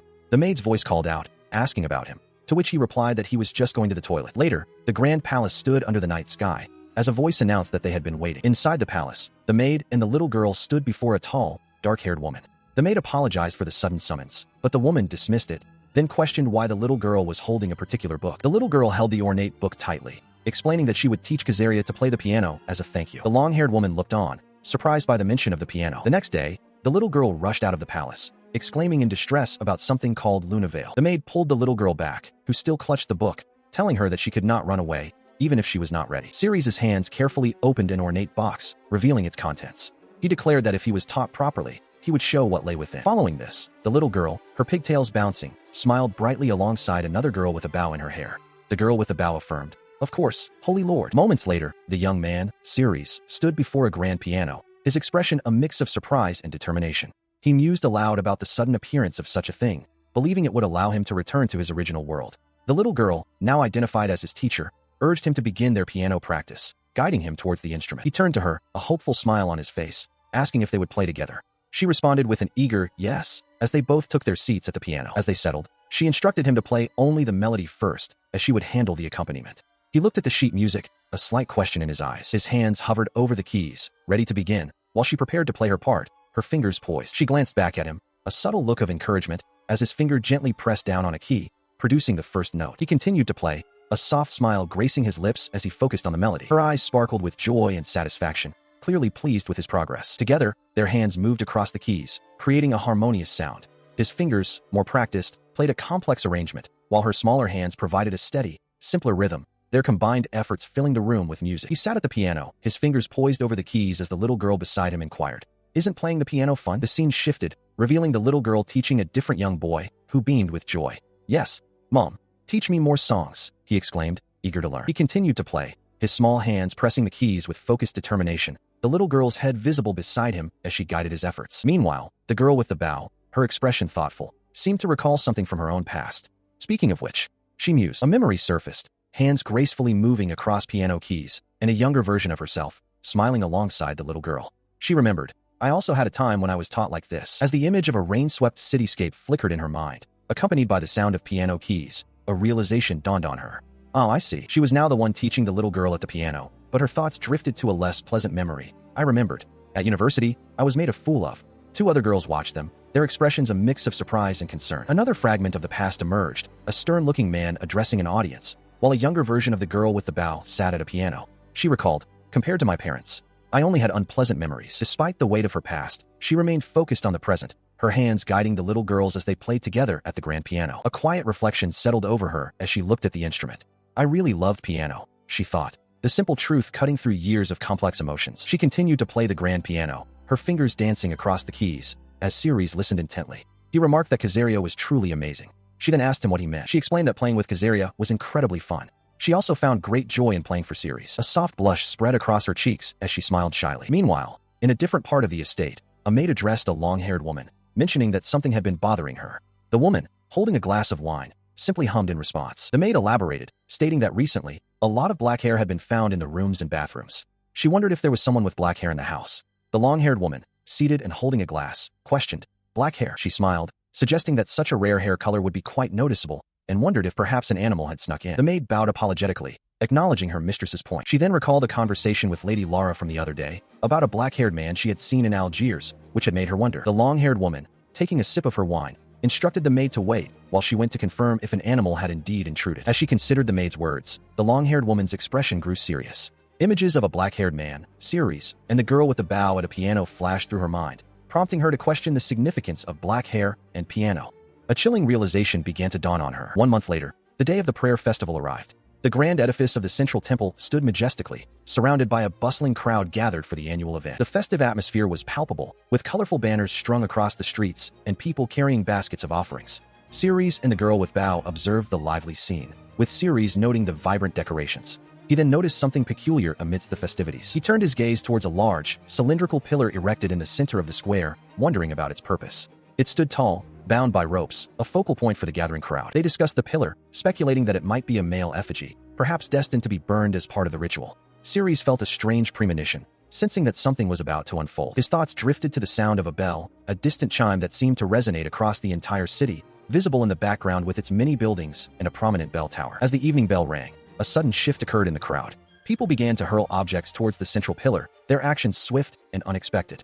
Ceres and the girl with bow watched, bewildered by the sudden outburst. He looked on in surprise as dark, round objects whizzed through the air, narrowly missing him as they flew towards their target. One of the projectiles struck the pillar with a wet splat, its contents bursting upon impact and staining the wooden surface. The crowd's fervor intensified, with more objects raining down on the pillar. Shouts of "Die! It's your fault!" and "Get out!" erupted from the angry participants, creating a chaotic scene. Amidst the strange ritual, a hand extended towards Ceres and the girl with bow, offering them a tomato. They both looked on with expressions of confusion and mild disgust at the peculiar nature of the festival. He looked on, silently, as the girl with bow offered him a tomato, a gesture that seemed to invite his participation in the strange ritual. Ignoring his apprehension, she tossed her own tomato with a playful flourish, explaining that this was simply how the festival was. Other participants around them continued to hurl their projectiles. The projectiles continued to strike the central pillar, splattering its surface with red pulp. The crowd cheered, proclaiming that this act ensured a bountiful harvest for the year. As the ritual continued, Ceres and the girl with bow observed the fervent crowd. She then turned to him, asking what would happen next in the festival's progression. She then elaborated on the festival's deeper meaning, explaining that if couples held hands and spent time together, they would be eternally bound. The thought seemed to fluster her slightly as she spoke. Looking around, they saw numerous couples already engaging in the hand-holding custom, a common sight in this town, as she noted. His gaze fell upon her hand, a silent invitation hanging in the air as their fingers subtly brushed against each other. However, her expression shifted from explanation to a flustered blush, her eyes narrowing in a mix of embarrassment and annoyance at the implication. In the background, a maid and a little girl walked past, seemingly oblivious. Elsewhere, in a stately manner, a maid sat at a grand piano, her fingers poised over the keys, ready to fill the elegant halls with music. Her fingers danced across the keys, producing a melody that resonated through the quiet building. She continued to play the grand piano, her fingers dancing across the keys, filling the opulent hall with a gentle melody. Elsewhere in the grand estate, a nun-like figure expressed her profound admiration for Ceres, remarking that his capabilities would ensure the night's ceremony proceeded without issue. Meanwhile, the maid walked through a long, ornate corridor, carrying a small, intricately designed book. A hand, presumably Kazarius, held a key, suggesting a hidden purpose. The little girl, holding a similar ornate book, smiled wistfully, pondering if she could spend even a short time at the festival with Kazaria. Her thoughts were interrupted as she stood before a door, a look of surprise on her face. The same hand, holding the key, was now shown inserting it into a lock. As the door opened, she found Kazaria and another long-haired woman inside. The long-haired woman greeted her, acknowledging her return. Her expression now stern, she confronted the long-haired woman, demanding to know what she was doing in her room and what she was searching for. The woman held the ornate book. She then questioned the book itself, asking why it was called Luna Reveal. The long-haired woman explained that the book must not be shown to Kazaria, implying a significant secret or danger associated with it. Elsewhere, a maid observed the scene through binoculars, while another stood by a window. Inside a bedroom, a third maid watched the little girl, who was now resting on a bed, as if under observation.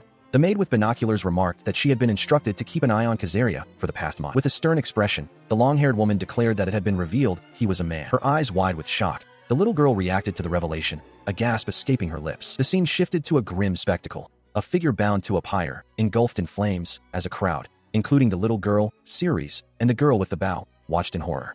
Other observers also bore witness to the burning. Following the disturbing vision, the perspective widened to reveal a bustling town square, adorned with festive lights and filled with people. The little girl and the girl with the bow stood among the crowd, looking up at the activity. Amidst the lively atmosphere, Ceres and the girl with the bow joined the celebration, dancing joyfully with others in the square. Suddenly, a hand gently held a small, bird-like creature, its feathers intricately detailed. Meanwhile, Maid 1 and another Maid 3, observed from a discreet doorway, their expressions unreadable as they watched the unfolding events. The long-haired woman, her gaze sharp and resolute, issued a command. Kazaria was to be apprehended and punished immediately. In a well-appointed room, Maid 2 relayed the order, but Maid 1 questioned it, her voice tinged with surprise, asking about Kazaria. A maid, observing from a distance, reported to Ceres that she had been ordered to watch Kazaria for the past month. She urged him to remain calm. Meanwhile, the long-haired woman, her expression grim, revealed a shocking truth. It had been determined that Kazaria was, in fact, a man. She held a fan to her mouth, her eyes narrowed with concern. The little girl, hearing this revelation, gasped in disbelief. Her eyes widened, and the ornate book she had been holding slipped from her grasp, clattering to the floor. Still reeling from the news, she confronted the long-haired woman, demanding to know why this could be true. "Wait, that can't be right," she insisted, her voice trembling. She continued to protest, questioning how Kazaria could be a man, and asserting that such a person would be useless. The long-haired woman averted her gaze, unable to meet the little girl's distressed eyes. The girl, clutching her hands to her chest, insisted that she had always been taught otherwise, and that Kazaria was different. Kneeling on the floor, the little girl reflected on Kazaria's many virtues. She recalled how Kazaria was always clean, articulate, skilled at the piano, honest, and incredibly kind. She looked up at the long-haired woman, her eyes filled with conviction, declaring that such a person could not be a man. She asserted that the woman simply did not understand because she had never truly seen a man. "Do you understand, Siri-sama?" she cried out, her voice filled with desperation. The long-haired woman, her expression hardening, warned her that if Kazuria was not immediately eliminated, dire consequences would follow. She reminded the little girl that protecting the people required women, and then sternly asked if Siri-sama intended to break the Danchalier faith's precepts. The little girl remained kneeling, her head bowed in contemplation. Her thoughts drifted to the world's teachings. Men were cruel and troublesome, and if they vanished, the world would be free from hunger and become prosperous. Therefore, they had to be eliminated from this world, and one must never look upon them. Her eyes grew dim with the weight of these doctrines, as a tall, hooded figure and another small girl stood silently behind her. She looked up at Ceres, who smiled brightly, as a memory or a thought echoed in her mind. In this world, men were unnecessary. Moments later, Ceres' hand extended, holding a small, flat object. He then offered the object, a harmonica, to the long-haired woman, who reached out to receive it. Meanwhile, the bustling city stretched out under a wide sky, its white buildings clustered together. Elsewhere, the little girl, still munching on something, listened as the girl with Bao remarked that it was strange, as the Holy Emperor should be performing the ceremony soon. The little girl then questioned if the ceremony involved playing the piano. The girl with Bao confirmed, pointing towards a grand gazebo in the distance, indicating that was where it would take place. As the conversation continued, the long-haired woman approached Kazuria, who sat alone on a bench, and asked if she felt a gaze upon her. Kazuria's eyes widened slightly, a question forming on her lips as she wondered aloud about a gaze. Her surprise intensified as she looked around, a growing unease reflected in her eyes. Suddenly, two figures in uniform, armed with swords, appeared before her, causing Kazuria to gasp in shock, realizing they were police. She quickly instructed Kyami to wait and hide for safety, while her gaze fell upon a burning structure. She wondered if it was merely standard equipment, unable to discern its true purpose. The burning structure stood at the heart of a bustling town square, surrounded by a multitude of people. The air was thick with anticipation, or perhaps dread, as the crowd gathered. Suddenly, a flurry of movement erupted among the onlookers as many feet began to run, their hurried steps echoing through the square. Amidst the growing commotion, she realized she was surrounded. A chilling thought crossed her mind. Could her true identity as a man have been exposed? Her face contorted with a mix of fear and defiance as she grappled with the possibility of her secret being revealed. Meanwhile, one of the guards, her expression stern, commanded silence from the surrounding crowd. The guards then began to escort her through the throng of onlookers, who parted to create a path. Many faces in the crowd, including the little girl, the maid, and a nun, watched with expressions of surprise and concern as she was led away. From a distance, a hooded figure and another little girl observed the procession from beneath an archway. Elsewhere, Ceres stood in quiet contemplation, his thoughts seemingly far away. He reflected on the events, a faint sense of unease settling over him as images of Kazuria's distress, the little girl's concern, the maid's worry, and the girl with Bao's apprehension flashed through his mind. He had never truly felt the weight of it all until now. The grand ceremony continued in the square, the central burning structure casting an ominous glow over the gathered crowd. Many wondered aloud if Ceres was truly such a great person, or if there was something more to his presence. As the ceremony unfolded, the second little girl, shrouded in shadow, watched with an intense, unblinking gaze, her silhouette stark against the fiery backdrop. Meanwhile, Kazuria's eyes widened in terror as a horrifying realization dawned upon him. Was he to face a public execution right here, in this very place? The city was alive with the harvest festival, a grand prayer for a bountiful yield. Amidst the bustling crowds, the police maintained a watchful presence, surrounding the central square where the main ceremony was to take place. He watched the scene unfold, a chilling premonition settling over him. He wondered if his disguise, the maid's uniform he wore, might already be compromised, his true identity as a boy on the verge of exposure. In the distance, a pyre burned brightly. Then, the holy archangel arrived, her presence commanding attention as she prepared to dispense the sacred holy water. With practiced grace, she began to ladle the holy water from a large, ornate pot, preparing it for the purification ritual. Meanwhile, among the onlookers, a small girl in a cap observed the proceedings, explaining that the area was being purified before the main ceremony. She pointed out the ongoing ritual. The disguised boy turned to her, asking if this ritual was an annual occurrence. She confirmed it was, stating that it happened every year without fail. He absorbed her words, a thought forming in his mind.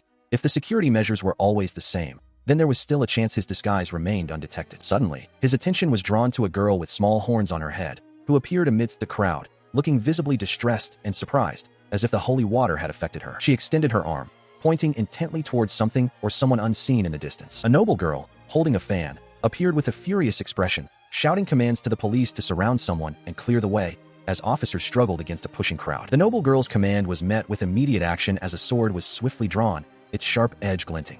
A gasp escaped someone's lips. The two girls, now fully exposed, found themselves encircled by a vast number of armed individuals, their blades pointed inward.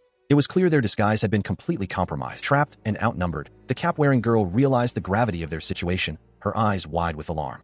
Beside her, the horned girl shared her apprehension, understanding the futility of resistance against such overwhelming force. Meanwhile, the noble girl clenched her fist, her resolve hardening as she addressed the bewildered crowd. She declared that this was no time for hesitation or minor displays of power, prompting a shocked bystander to question her, asking what in the world was happening, addressing her as Lady Lara. She then revealed the reason for the sudden upheaval, accusing the individual of having infiltrated the city, first disguised as a boy, and then even as a girl. Her gaze sharpened as she held her fan, stating that their investigation was complete. She demanded the individual reveal their true identity, threatening punishment if they refused, addressing them as Kamiai. The horned girl watched, her expression a mix of shock and dawning realization. The cap-wearing girl, hearing the accusation, immediately protested, calling out to Lady Lara and vehemently denying that the person in question was a boy. The horned girl, standing beside her, looked on with growing concern. The noble girl, however, dismissed the protest with a condescending tone, remarking on their desperation. She then mused aloud that she had never seen Kami's bare skin, implying that they had been deliberately hiding something all along. The cap-wearing girl, incensed by the insinuation, retorted sharply, questioning if Lady Lara herself might be a man, before emphatically declaring that she was, in fact, a true mate. In response, the noble girl pointed directly at the cap-wearing girl, issuing a chilling command for her to remove her clothes immediately. The cap-wearing girl gasped in shock, internally addressing Lady Lara, while the horned girl looked on in horror. The noble girl's eye narrowed, reiterating her demand as an absolute order to Kamiai. She internally mused about her small chest, a secret she kept from Lady Lara, a secret that was now on the verge of being exposed. As her secret weighed heavily, she was forcibly pulled, her expression downcast, while the horned girl watched in distress. The commotion intensified as the noble girl, her face contorted in anger, observed the unfolding scene, while the surrounding onlookers gasped in shock. Meanwhile, the horned girl, her concern deepening, uttered a name, Kazuria. In that moment, the disguise was shed, revealing a young man with short, dark hair, who defiantly declared, "I am a man." His declaration sent a ripple of disbelief through the crowd, who murmured in shock, questioning if he truly was a man, while the horned girl covered her mouth in stunned horror. The revelation ignited a furious outcry from the onlookers, who screamed at him, demanding to know what he was doing and accusing him of deception, even as someone called out his alias, Kamiai. His cap flew off as he was pushed back. Amidst the chaos, the situation escalated violently as the crowd scattered, and a hand, likely belonging to the noble girl, produced a dark, apple-like object. Dark projectiles then rained down, striking the ground around the young man as he instinctively shielded the horned girl, a powerful explosion erupting around them. The aftermath of the blast was immediate and destructive. A wooden structure burst into flames, and dark, viscous splatters coated the surrounding surfaces. On the scorched ground, the young man lay protectively over the horned girl, both covered in the dark, gooey residue. As a voice from the still present, though scattered, crowd asked, "Are you all right, Kamiai?" He grimaced in pain, attempting to reassure her that despite the appearance of blood, the dark splatters were merely tomatoes, though he admitted the impact still hurt. The horned girl, however, looked at him with wide, concerned eyes, pointing out what appeared to be blood, questioning his explanation. Still reeling from the attack, he looked up, his face streaked with blood and grime, and whispered the name, Sarisa. The horned girl remained close, her own small body bruised and covered in the dark residue. Moments later, the scene shifted dramatically. He and the horned girl were forced to kneel before a large, burning effigy, surrounded by a silent, judging crowd. A voice boomed, declaring, "Kazuria, in the name of the holy archangel." The noble girl, Lady Lara, stood before them, her expression stern and unforgiving, as she pronounced their fate. "I will punish you." Behind her, he gripped the horned girl, his mind racing, desperately wondering, what should I do? How can we escape from here? Kamiai's face contorted with fury as she declared her intent to punish.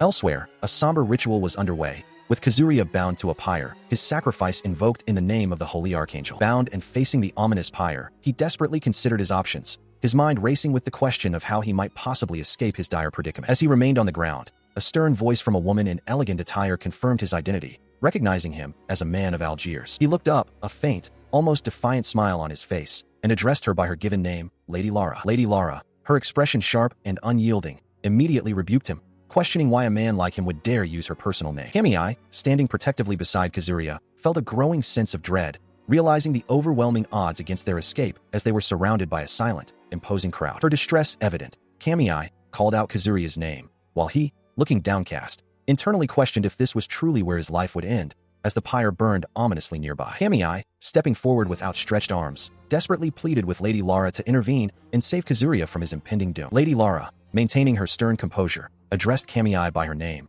while Kamiai, her face etched with desperation, attempted to argue her case. Lady Lara, calmly fanning herself, dismissed Kamiai's plea with a subtle smirk, remarking that she had not believed Lady Lara would care about Kazuria's fate. The noblewoman, still holding her fan, dismissed the pleas of others, telling them not to speak ill of her.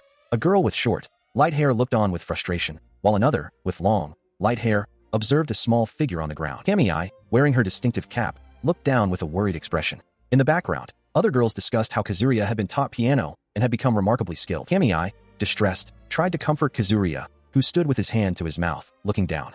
A group of women in the background murmured, questioning what that child was saying and dismissing it as impossible. Kazuria looked up, a faint smile gracing his lips, as if acknowledging a silent gratitude. Kamiai, still in her maid uniform, looked on with a pained expression, realizing that the anger of the crowd was now directed at her. Blood splattered the floor nearby. The grand hall was filled with onlookers as Kazuria and Kamiai stood before a towering structure, likely the pyre. A voice from the crowd remarked that they finally understood their position. Lady Lara, with a cunning smile, addressed Kazuria directly, stating that from this moment, she would have him play the piano. Kazuria looked up, startled by the unexpected command, realizing this might be a chance to survive. Lady Lara, gesturing grandly, declared that someone connected to Algiers could not be punished normally. Kamiai stood nearby, listening intently, unable to comprehend what the noblewoman was saying. Lady Lara's heeled shoes clicked on the stone floor as she walked away, her decision made. Kazuria looked down, his expression a mix of relief and apprehension. Lady Lara, with Kamiai standing behind her, explained that this event would be treated as an accident during the festival. She held her fan to her mouth, her eyes wide with a chilling intensity, as she pressed Kazuria. She declared that if he was truly connected to Algiers, he would have no grounds to object to her demands. With a commanding tone, she ordered him to play the piano, adding that a simple accident would be far worse than merely burning the instrument. Kamiai watched the exchange, her expression etched with distress. He clenched his fist, a silent acknowledgement that he had no other choice but to comply with Lady Lara's cruel ultimatum. Kamiai turned her head away, her voice filled with sorrow as she apologized to Kazuria. She explained that as a holy archangel, she could not forgive a man like him. Kazuria looked at her, uttering her true name, Ceres. She walked away, her back to him, her apology echoing softly as she ascended the steps, leaving him to face his fate alone. Soon, logs were piled high around the grand piano. Flames erupted with a sudden roar, and a voice commanded, "Light the fire." Below, a growing crowd gathered, their silhouettes stark against the burgeoning inferno, watching the scene unfold. Kazuria sat at the piano, the rising flames already licking at the edges of the platform. He thought to himself, asterisk, what a mess. I never imagined I would die this way. Asterisk. He acknowledged that there was nothing else he could do, and that playing the piano in such a dire situation felt absurd. Yet, he resolved to compose himself and focus his mind. The flames intensified, consuming the pillars and the structure around him, creating a fiery cage. Kazuria remained seated, a solitary figure amidst the raging inferno, seemingly resigned to his fate. Then, his hands began to move, a blur of motion across the keys, as he started to play. The music a stark contrast to the destructive power surrounding him. As his music filled the air, a powerful light erupted from the piano, captivating the entire crowd. Among them, the horn girl and other onlookers reacted with wide-eyed astonishment to the unexpected melody. He continued his intense piano performance, his brow furrowed in concentration as sweat beaded on his skin. From a distance, Lady Lara observed, her thoughts questioning if this path was truly righteous. Nearby, the silhouettes of Kamiai and the holy archangel watched the unfolding spectacle. As he played, Kamiai turned away from the piano, her gaze troubled. She recalled Lady Lara's words, a cynical declaration that men were crude and foolish in this world, a truth Kamiai had heard countless times and accepted as fact. Yet, a deep conflict stirred within her. Her internal conflict reached a breaking point, and tears streamed down Kamiai's face. She clutched her hands to her chest, her voice trembling as she confessed the profound sadness she would feel if Kazuria were to perish. The inferno raged on around them, its flames casting dancing shadows. Kamiai remained silent, her distress evident as she grappled with her helplessness amidst the escalating danger. A young girl, Kamiai, weeps openly, her face contorted in anguish. She laments that she would be heartbroken if Kazuria were to die. She watches with a somber expression as a massive structure burns fiercely in the distance, surrounded by a throng of onlookers. Flames consume what appears to be a ceremonial pyre. Meanwhile, a young man, Kazuria, clenches his jaw, his eyes shut tight in a grimace. His hands are raised, as if in prayer or resignation, while behind him, a towering, armored figure is engulfed in roaring flames, witnessed by a silent crowd. Kamiai recalls the pervasive teaching of her world, that men are utterly unnecessary. She remembers standing among other girls, the belief that this societal truth was simply natural, an unquestioned reality. Yet, a subtle unease had always lingered within her. The unease had begun at some unknown point, a quiet dissonance against the established doctrine, as she gazed upon the familiar cityscape. In a memory from her childhood, a younger Kamiai, then called Seals, joyfully calls out to her mother in front of a grand building. Her mother, visibly pregnant, gently asks Seals if she is excited for the baby to be born soon. Seals, with wide, innocent eyes, affirms her excitement, expressing her desire for a cute little sister. Several months later, the young Seals again calls out for her mother, her voice echoing under a cloudy sky. Her mother, now no longer pregnant, looks down at Seals with a sorrowful expression, apologizing and revealing that the new baby was a boy this time. Seals looks up, confused by the news. She remembered a time from her youth, a moment when she was told to wait just a little longer. She had asked where the baby had gone, but she dared not press further, for everyone around her wore expressions that suggested it was a matter best left unspoken. It was for the happiness of women. They believed that men were evil, and this was the correct way. Then, a different memory surfaced, one where she wore small horns, her eyes wide with surprise as a hand reached out towards her. She and others stood silhouetted against a raging fire, the flames consuming a figure in the distance, a sight that made her question what this song truly was. The vision faded, returning her to a cherished memory of playing a song with Kazuria, surrounded by images of their shared musical moments. Her young face flushed with a mix of emotions, her brow furrowed in a subtle expression of concern. A voice then asked her name, and she replied, "I am Kamiai." The other, Lady Lara, then revealed that Kazuria had spoken of her. She bristled slightly, thinking that Kazuria was quick to anger, but then paused, a different thought forming. A gentle smile touched her lips as she considered Kazuria to be a very good child. Her gaze then lifted, her expression shifting to one of slight apprehension as she addressed the Holy Archangel. She found herself once again amidst the flickering flames, a silent observer to the silhouettes of figures, one smaller and seemingly distressed, being comforted by a taller presence. The heat was palpable, even in memory. The vision shifted, and she saw Lady Lara, her expression serene as she spoke of the inherent evil of being born male. In the distance, a figure resembling Seal stood bathed in a soft glow, while nearby, the horn girl stood beside her, listening intently to Lady Lara's words. Lady Lara continued, confirming her earlier statement to the two girls, asserting that her perspective was correct. Her composure broke suddenly, her eyes widening in shock as she exclaimed in disbelief. Her hand, holding a ladle, hovered over a large pot, as if interrupted mid-action. A violent splash erupted, sending water flying in all directions, followed by the sight of a rounded surface, perhaps the top of someone's head, being drenched. She stood drenched and shivering, a single thought echoing in her mind. "I am the strange one." Water streamed down her face as a large ladle continued to pour liquid over her head. Despite the cold water, her mind drifted to another memory, a vision of seals leaping into a raging fire.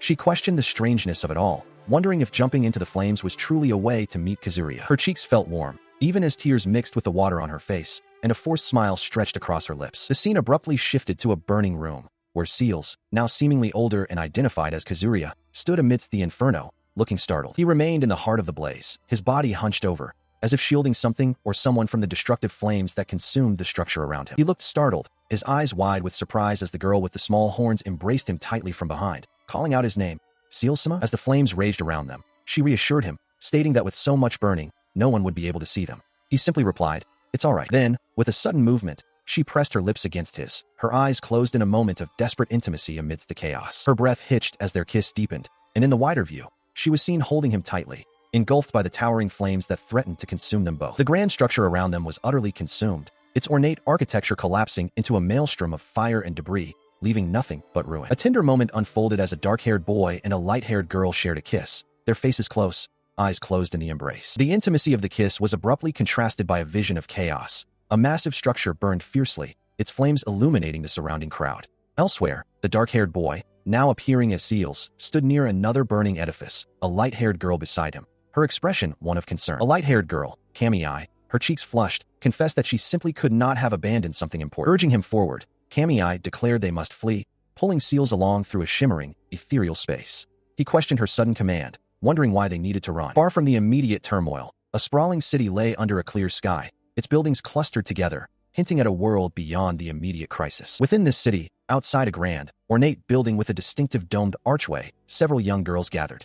Among them, Lady Lara, with her dark hair, stood with Kamiai and another light-haired girl, observing the surroundings. Lady Lara's gaze was sharp and intense, her brow furrowed in a determined expression as she covered her mouth, deep in thought or perhaps suppressing a reaction. Nearby, Kamiai and other girls knelt around a dark, charred area, their faces etched with dismay. Kamiai voiced her distress, wondering if something was truly gone, if it had been consumed by fire. The remnants of the destruction were stark, a close view revealing twisted, blackened debris, confirming the extent of the damage. As the girls processed the scene, Lady Lara, her back to the grand building, issued a command to clean it up.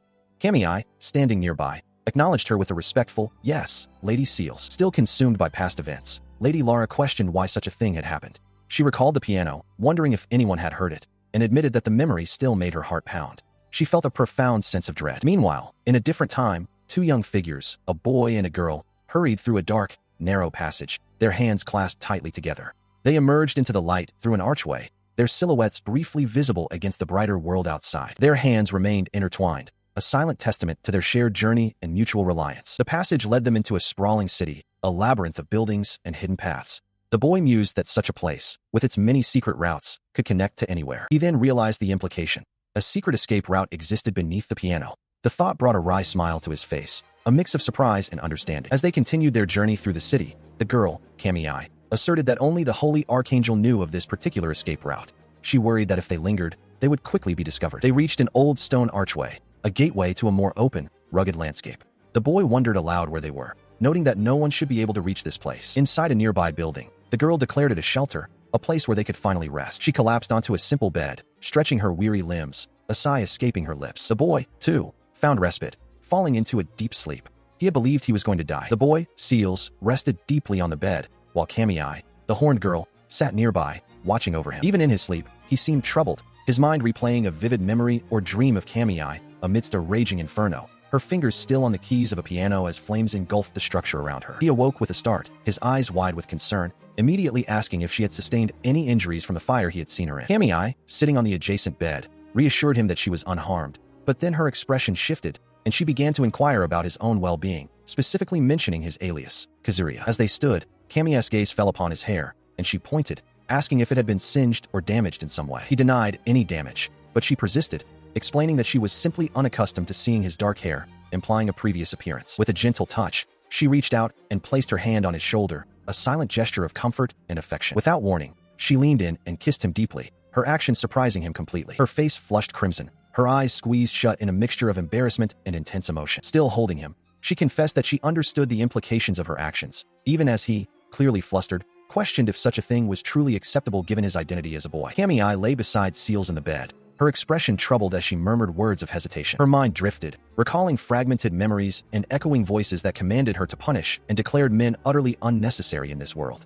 The weight of these thoughts caused her distress, making her feel overwhelmed. Feeling an intense heat rising within her, she began to shed her clothes, the fabric rustling softly as it fell away. Seals watched her, his eyes wide with surprise at her actions. She averted her gaze, a deep blush spreading across her face, and quietly asked him not to stare so intently. Standing before him in only her undergarments, Tame hugged herself, her embarrassment evident in her downcast eyes and flushed cheeks. Seals, still in his maid uniform, questioned if she had received some form of punishment, but she simply dismissed his concern, stating it was fine. Moments later, Seals's maid uniform lay discarded on the floor as he pulled Tame into a close embrace, both now clad only in their underwear. Their lips met in a passionate kiss, a culmination of the unspoken tension between them. Moments later, the intense pleasure subsided, and he stood beside the bed, watching her sleep peacefully, a soft smile gracing her lips. He then collapsed to the floor, utterly spent, realizing he was more exhausted than he had ever been, even more so than after a grueling festival. He wondered if it was finally over. As he lay there, a figure appeared in the open doorway, Tame. He looked up, startled, wondering why she was there. She pointed a finger at him, her expression stern, and declared that she had heard from the Holy Lord that he was attempting to escape to this very location. Other figures stood silently behind her, observing the scene. Tame, having discovered Kazuria's escape attempt, now presented him with his belongings, including a white bag. He expressed his gratitude for her retrieving them. He looked at her with a surprised expression as she added that there was something else she had brought. She then revealed a highly ornate, decorative case, prompting him to exclaim, "Lunar Reveal." He beamed, stating that he had finally obtained it, while she held the case with a neutral expression. As he looked at Tame, he began to speak, but she interrupted him with a stern look. She glared at him, demanding to know if he thought it was acceptable to use such language, and revealed that she had been waiting for them to finish their activities for a long time. She continued, explaining that she had been waiting since noon, and that it had been an incredibly long and difficult wait. Tame then held the ornate case closer, suggesting that he should also do something for her in return. He covered his face in despair, realizing the situation was hopeless. She, meanwhile, held the Lunar Reveal, asking if he truly didn't care what happened to it, and warned him not to touch it. He reluctantly took the Lunar Reveal from her, muttering that it was useless to resist, and wondering why he was the one being scolded for the situation. He carefully opened the ornate case, the sound of it unlatching echoing softly. However, as he and Tame peered inside, a wave of shock washed over them. The case, which was supposed to hold the precious Lunar Reveal, was completely empty. Tame voiced her disbelief, questioning if it truly held nothing. A grand, ornate mansion stood under a clear sky, its intricate architecture a testament to wealth and power. Inside, a voice demanded to know what had happened, questioning why the Lunar Veil was gone. Another voice, filled with trepidation, offered a humble apology. The urgency of the situation was palpable as a woman with long, dark hair, her face etched with alarm, commanded an attendant to immediately search for Tame. The attendant acknowledged the order, while the woman's thoughts raced, realizing the gravity of the situation for Lara-sama. Her alarm quickly turned to incandescent fury. The woman, Lara, clenched her fists, her teeth gritted as she learned that a hidden escape route had been discovered beneath a piano in the burning plaza. she seethed, vowing never to forgive that filthy man for allowing Kayami to take the lunar veil. Her rage intensified, her eyes wide with a fierce determination. She ordered 2 women in nuns' habits to use any means necessary to find Kayami and bring her before her. The nuns promptly affirmed their understanding. Far from the mansion's turmoil, a train sped along its tracks, its wheels churning rhythmically, carrying its passengers away from the unfolding chaos. Inside one of the carriages, a young man, Kazuria, rested, his eyes closed in sleep. He reflected on his escape from the Luzlai domain, acknowledging that he owed his freedom to Seals and Kayami. The journey continued, eventually bringing them to the familiar lands of Algiers, where they sought out Cheryl's residence. Upon their arrival, Kazuria and Seals were met with an unexpected obstacle. A guard at the entrance informed them that they could not enter without a pass, leaving them surprised and uncertain. The situation grew more complicated as Kayami joined them at the gate, observing their predicament. The guard reiterated that any pass they might possess was for entering Luzlai, and thus, he could do nothing to grant them entry to this specific location. As Kazuria expressed his concern, reminding Kayami that they were currently fleeing and needed to avoid drawing attention, she simply smiled, her hands clasped confidently. She declared that she would personally ask the Holy Emperor for assistance. She, having confidently offered her assistance, now questioned how they would gain entry. Kazuria, considering their options, suggested that if they could somehow contact Cheryl, it might be possible. Kayami then called out, addressing someone as Commander. The 3rd District Unit Commander, Elena Slaval, stood with a serious and unwavering expression. Kayami, surprised by a sudden realization, pointed at Kazuria and exclaimed that he was Cheryl Samus. He, looking somewhat sheepish, apologized and asked if they could convey to Cheryl that he had arrived. Kayami and Seals, both surprised, questioned if he knew the police. Elena, after a moment of consideration, reluctantly agreed to convey the message, but made it clear it would be only this once. She then turned to someone off-panel, asking if this was acceptable. Commander. Kazuria smiled, relieved by her agreement, while Kayami and Seals looked on with thoughtful, slightly confused expressions. Meanwhile, at the Grand Algiers family mansion, a voice exclaimed in shock, "What? Kazuria has returned." Cheryl Algiers, the daughter of the Algiers family, beamed with joy, her eyes wide as she emphatically declared, "Let him in immediately." She dashed through the opulent halls of the mansion, calling out, "Kazuya," as a maid watched her with a surprised expression. Mary Dorlans, the Algiers family head maid, observed the young noblewoman's excited chatter, noting how happily she spoke. She stood outside the Grand Algiers residence, a silent observer. A thought crossed her mind, a quiet acknowledgement that Kazuria must have been eagerly awaited. Inside the Grand Algiers residence, a tea party was in full swing. Cheryl Algiers, surrounded by Seals, Kayami, Elena Slaval, Kazuria, and 2 young children, suddenly questioned Seals, demanding to know who she was. She calmly introduced herself as Seals and the other girl as Kayami, explaining that they had been greatly indebted to Kazuria during their time in Luzlai. He, meanwhile, casually sipped his tea, then remembered to mention, almost as an afterthought, that his real name was Kazuya. This revelation visibly startled both Seals and Kayami. Cheryl, still processing the introductions, expressed a growing sense of unease. She turned to Seals and Kayami, questioning if they truly knew nothing about Kazuria's past. Looking flustered, Seals attempted to clarify her relationship with Kazuria, stating that they had become quite intimate. Kayami, intrigued, immediately pressed her for examples. She continued, blushing slightly, to describe their intimacy, implying they had loved each other all night. Kazuria, utterly shocked by her candidness, promptly spat out his tea. Still blushing, Seals affirmed that the experience had been very good, then turned her gaze to Kayami, asking about her own experiences. He, thoroughly embarrassed, quickly interjected, attempting to correct Seals. He clarified that it wasn't just all night, but rather many times, almost every day. With a determined and slightly annoyed expression, she interjected, adding that she had also helped him with his bath. She gasped in surprise, exclaiming, "Obu."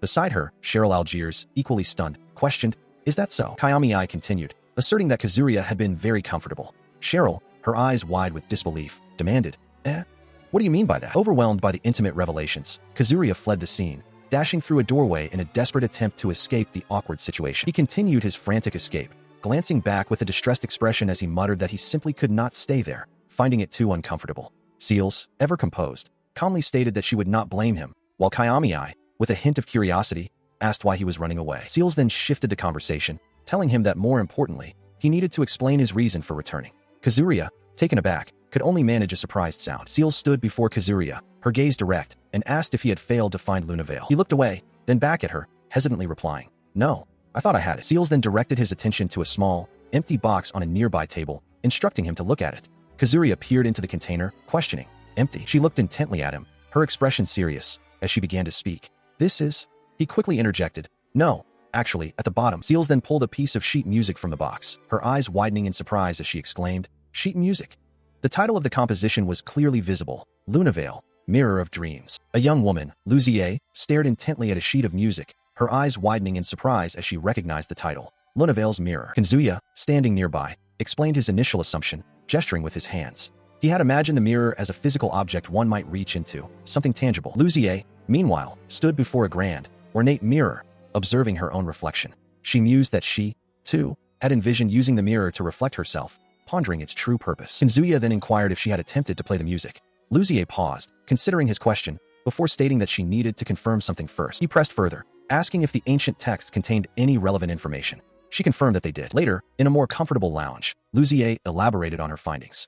The ancient text spoke of using Lunavale to grant wishes, yet they offered no specific instructions on how to actually activate or utilize its power. Kazuya, connecting the pieces, suggested that perhaps playing the music itself was the key to granting a wish. Luzier agreed, acknowledging it as the most probable explanation. Before they could delve deeper into their theory, a voice called out from outside the grand mansion, signaling an interruption. Moments later, a young girl named Peter rushed towards Kazuya, her face alight with relief. She called out his name, expressing her joy that he was safe. Peter then asked Kazuya if his business with Luzier was concluded.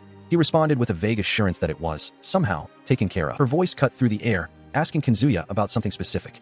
He looked up, a question forming on his lips, wondering what she was referring to. She continued, her voice filled with a sense of urgency, explaining that she had received something from Lady Cheryl. Moments later, Peter stood before Kazuya, gesturing wildly towards the scattered remains of what appeared to be a broken carriage. She had clearly been attempting to construct something. As they stood together, Peter chuckled softly, remarking that Kazuya had become much kinder since his arrival. She then mused that the broken parts were just useless junk anyway. Kazuya, however, seemed to realize something, letting out a small sound of understanding. She then leaned in, confiding that she had something she wanted to build. He looked at her, curious, asking what kind of thing she wanted to make. Her eyes widened with excitement as she declared her intention to build a car, a self-propelled vehicle, just as Kazuya had described. He recoiled in shock, his hands flying up in disbelief. He questioned her, demanding to know if she truly believed she could build such a thing. Despite his skepticism, Peter had indeed constructed a rudimentary vehicle from the carriage parts. She sat on it, looking somewhat dejected, admitting that the ride was still a bit rough and uncomfortable. Kazuya, observing her, asked if it even moved. She confirmed that it did, at least somewhat. As Kazuya lay sprawled on the ground, having apparently been thrown from the vehicle, Peter pondered the ride quality, wondering if it failed to absorb impacts properly. She then looked at Kazuya, acknowledging that she didn't know how to fix it. She then looked down at Kazuya, who was still on the ground, a slight smile playing on her lips. He, in turn, thought to himself that Peter truly loved building things like this. She stood quietly in the grand room, observing as Luzier addressed Kazuya, inquiring if he had completed his greetings. He simply affirmed that he had. He wore a subtle smirk, a thought crossing his mind that this might be the final occasion. Then, he pressed, and then, as he looked towards Luzier and Peter, who were now seated, he questioned why everyone had assembled. Luzier clarified that they were there to hear him play the piano. He conceded, understanding the reason. He then took his place at the piano, his fingers resting on the keys, a somber thought echoing in his mind. This would be the final time he shared such a moment with them. His gaze lowered, and the thought continued, extending to the world itself. With a surge of determination, his fingers flew across the keys, the music a conduit for his fervent resolve. He would return to his original world. As he played, the music resonated through the grand hall, captivating Luzier and Peter, who watched with expressions of pure delight and wonder. Their faces beamed, eyes wide with joy and excitement, completely engrossed in the performance. Yet, as his performance reached its crescendo, the very fabric of the room began to distort, vertical lines appearing as if tearing through reality. He cried out, "Return!" Suddenly, the grand hall vanished, replaced by the familiar sight of the mansion.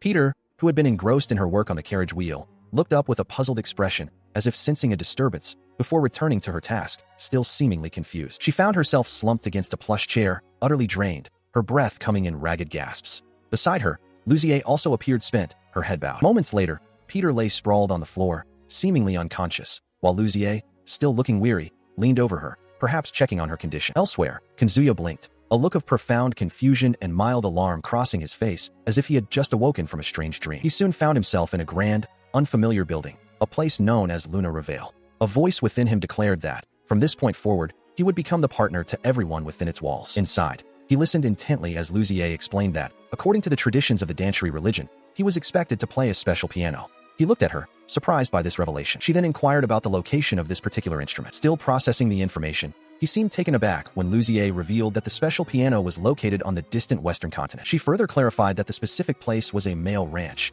emphasizing the word with a pointed finger, leaving Kazuya to ponder the implications of such a location. His thoughts were interrupted as he found himself looking out over a vast field where several men were crawling on the ground, a sight that left him utterly bewildered.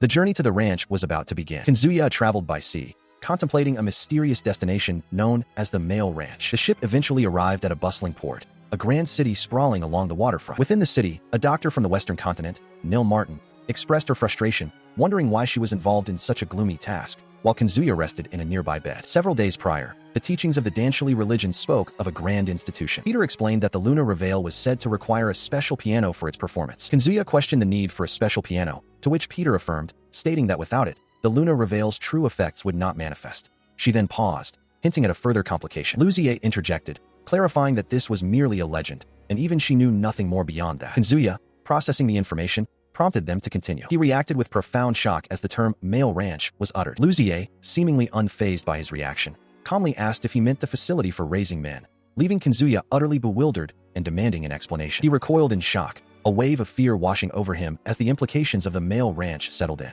If a child was born female, they were raised in the family home, but if male, they were sent to the ranch. He then wondered aloud about Peter and the others. Luzier, observing his distress, confirmed his suspicions, stating that all the boys were indeed bought from the ranch. The realization solidified in his mind. Meanwhile, back at the residence, Luzier informed Nil Martin that the procedures for the Western continent were underway, and it was time for their boys to undergo their regular checkups. Nil Martin acknowledged this with a surprised exclamation. Nil Martin then proposed an idea, suggesting that Kanzuya should accompany them for the checkups. The thought seemed to strike her as a sudden, brilliant solution. And so, he found himself traveling to Matega, the territory where the ranch was located, accompanying Peter and the others for their checkups. The city, built upon canals, stretched out before him. Upon their arrival, he and Peter, along with several other boys, walked through the bustling streets of Matega, taking in the sights of the unique city. As they continued, he observed that this city seemed to have ordinary men present, a detail that caught his attention. Peter, noticing his curiosity, quickly cautioned him, whispering that it was better not to speak too loudly here.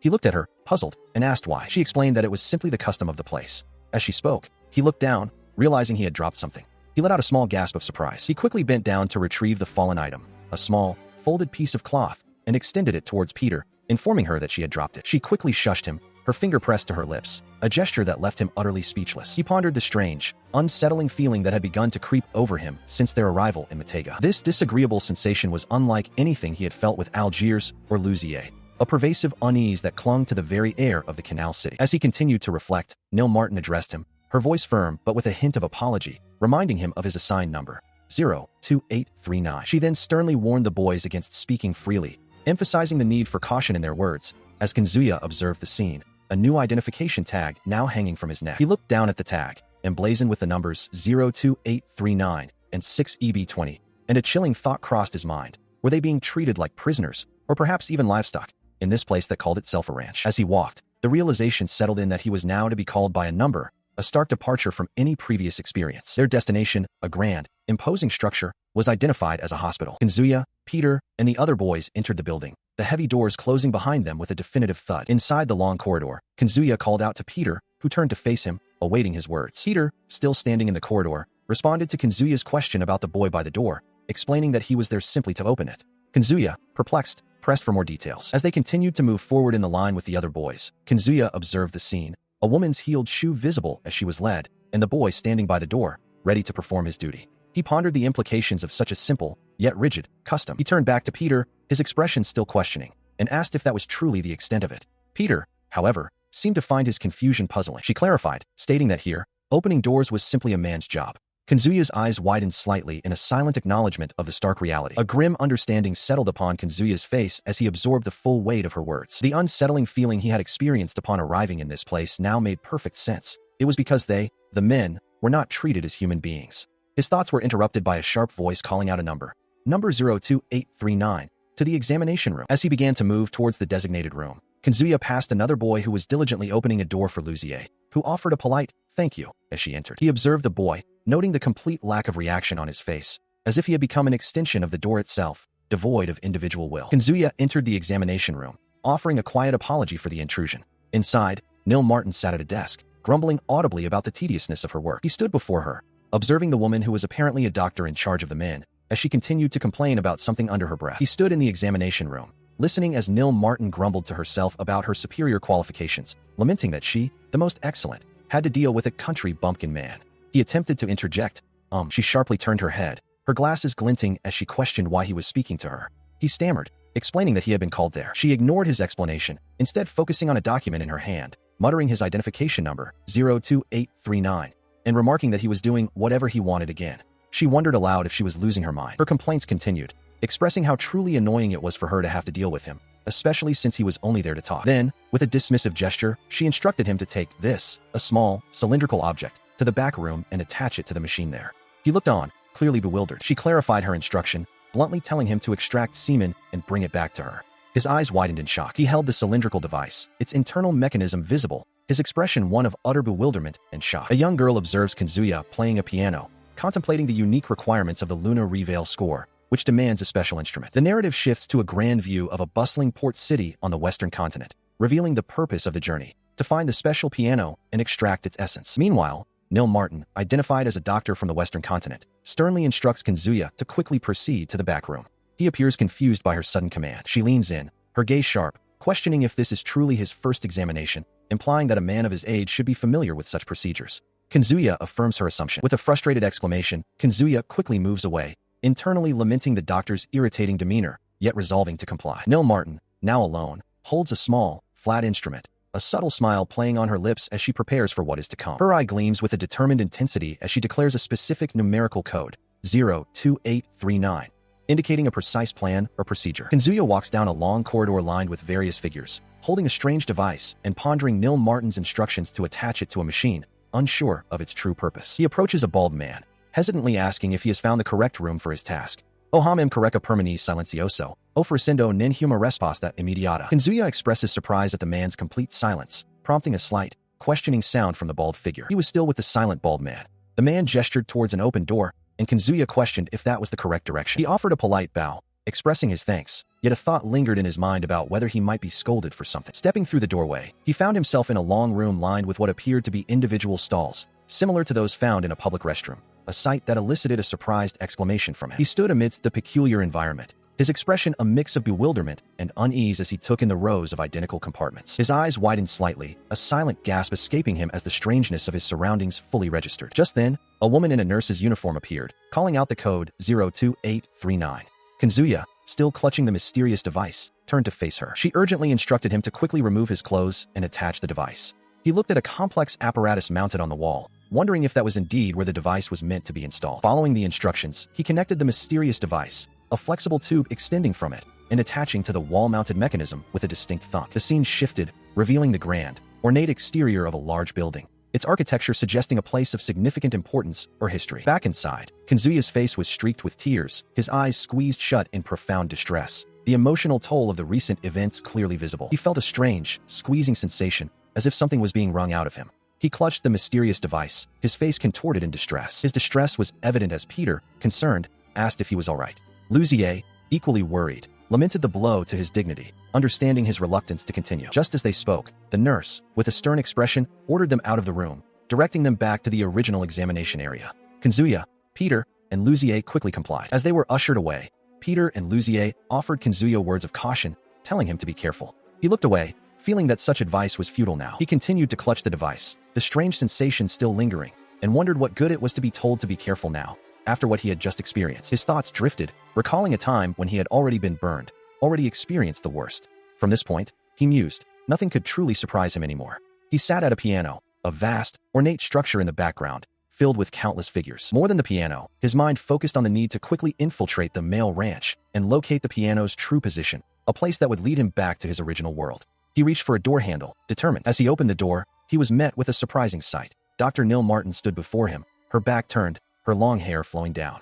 He uttered a small sound of surprise. He looked at her, a question forming on his lips, his expression a mix of confusion and mild alarm. He stood in the doorway, still holding the handle, when Dr. Nil Martin, without turning, addressed him by a number, 02839, and asked why he was trying to escape. He was instructed to hand over the collected sample, to which he meekly agreed. Moments later, his wrists were secured in heavy handcuffs, the metal clinking shut with a definitive sound. Confused by the sudden turn of events, he looked around, his gaze falling upon a woman with long, dark hair who stood in the room, her back to him. He questioned the situation, but she offered no immediate explanation. The scene shifted abruptly, and the sharp, metallic snap of tongs echoed, a chilling sound that seemed to punctuate the unsettling silence. Back in the present, Dr. Nil Martin, now in her lab coat, looked down at him with a stern expression, holding the very same type of tongs. He stood in the doorway, startled by her presence and the instrument in her hand, as she commanded him to sit there, stating it was already decided. His face contorted with a mix of confusion and fear, a bead of sweat tracing a path down his temple. His gaze then drifted to a nearby tray, where an array of gleaming medical instruments lay meticulously arranged, each one sharp and precise. Dr. Neil Martin, observing his reaction, offered a chilling, unsettling smile, bringing the tongs to her mouth as she declared that he must absolutely obey the doctor's words. She then turned and walked away, explaining that this was the hospital's rule, and therefore, she would. Her chilling words echoed in the empty room, completing her threat. From that moment on, she would dissect him. He recoiled, his body tensing as Dr. Neil Martin advanced, a long pointer extended menacingly towards him. Her expression was cold, utterly devoid of empathy, as if he were merely an object for study. Her face then contorted into a chilling, almost gleeful smile, her eyes glinting behind her glasses as she reiterated her sinister intent: dissection.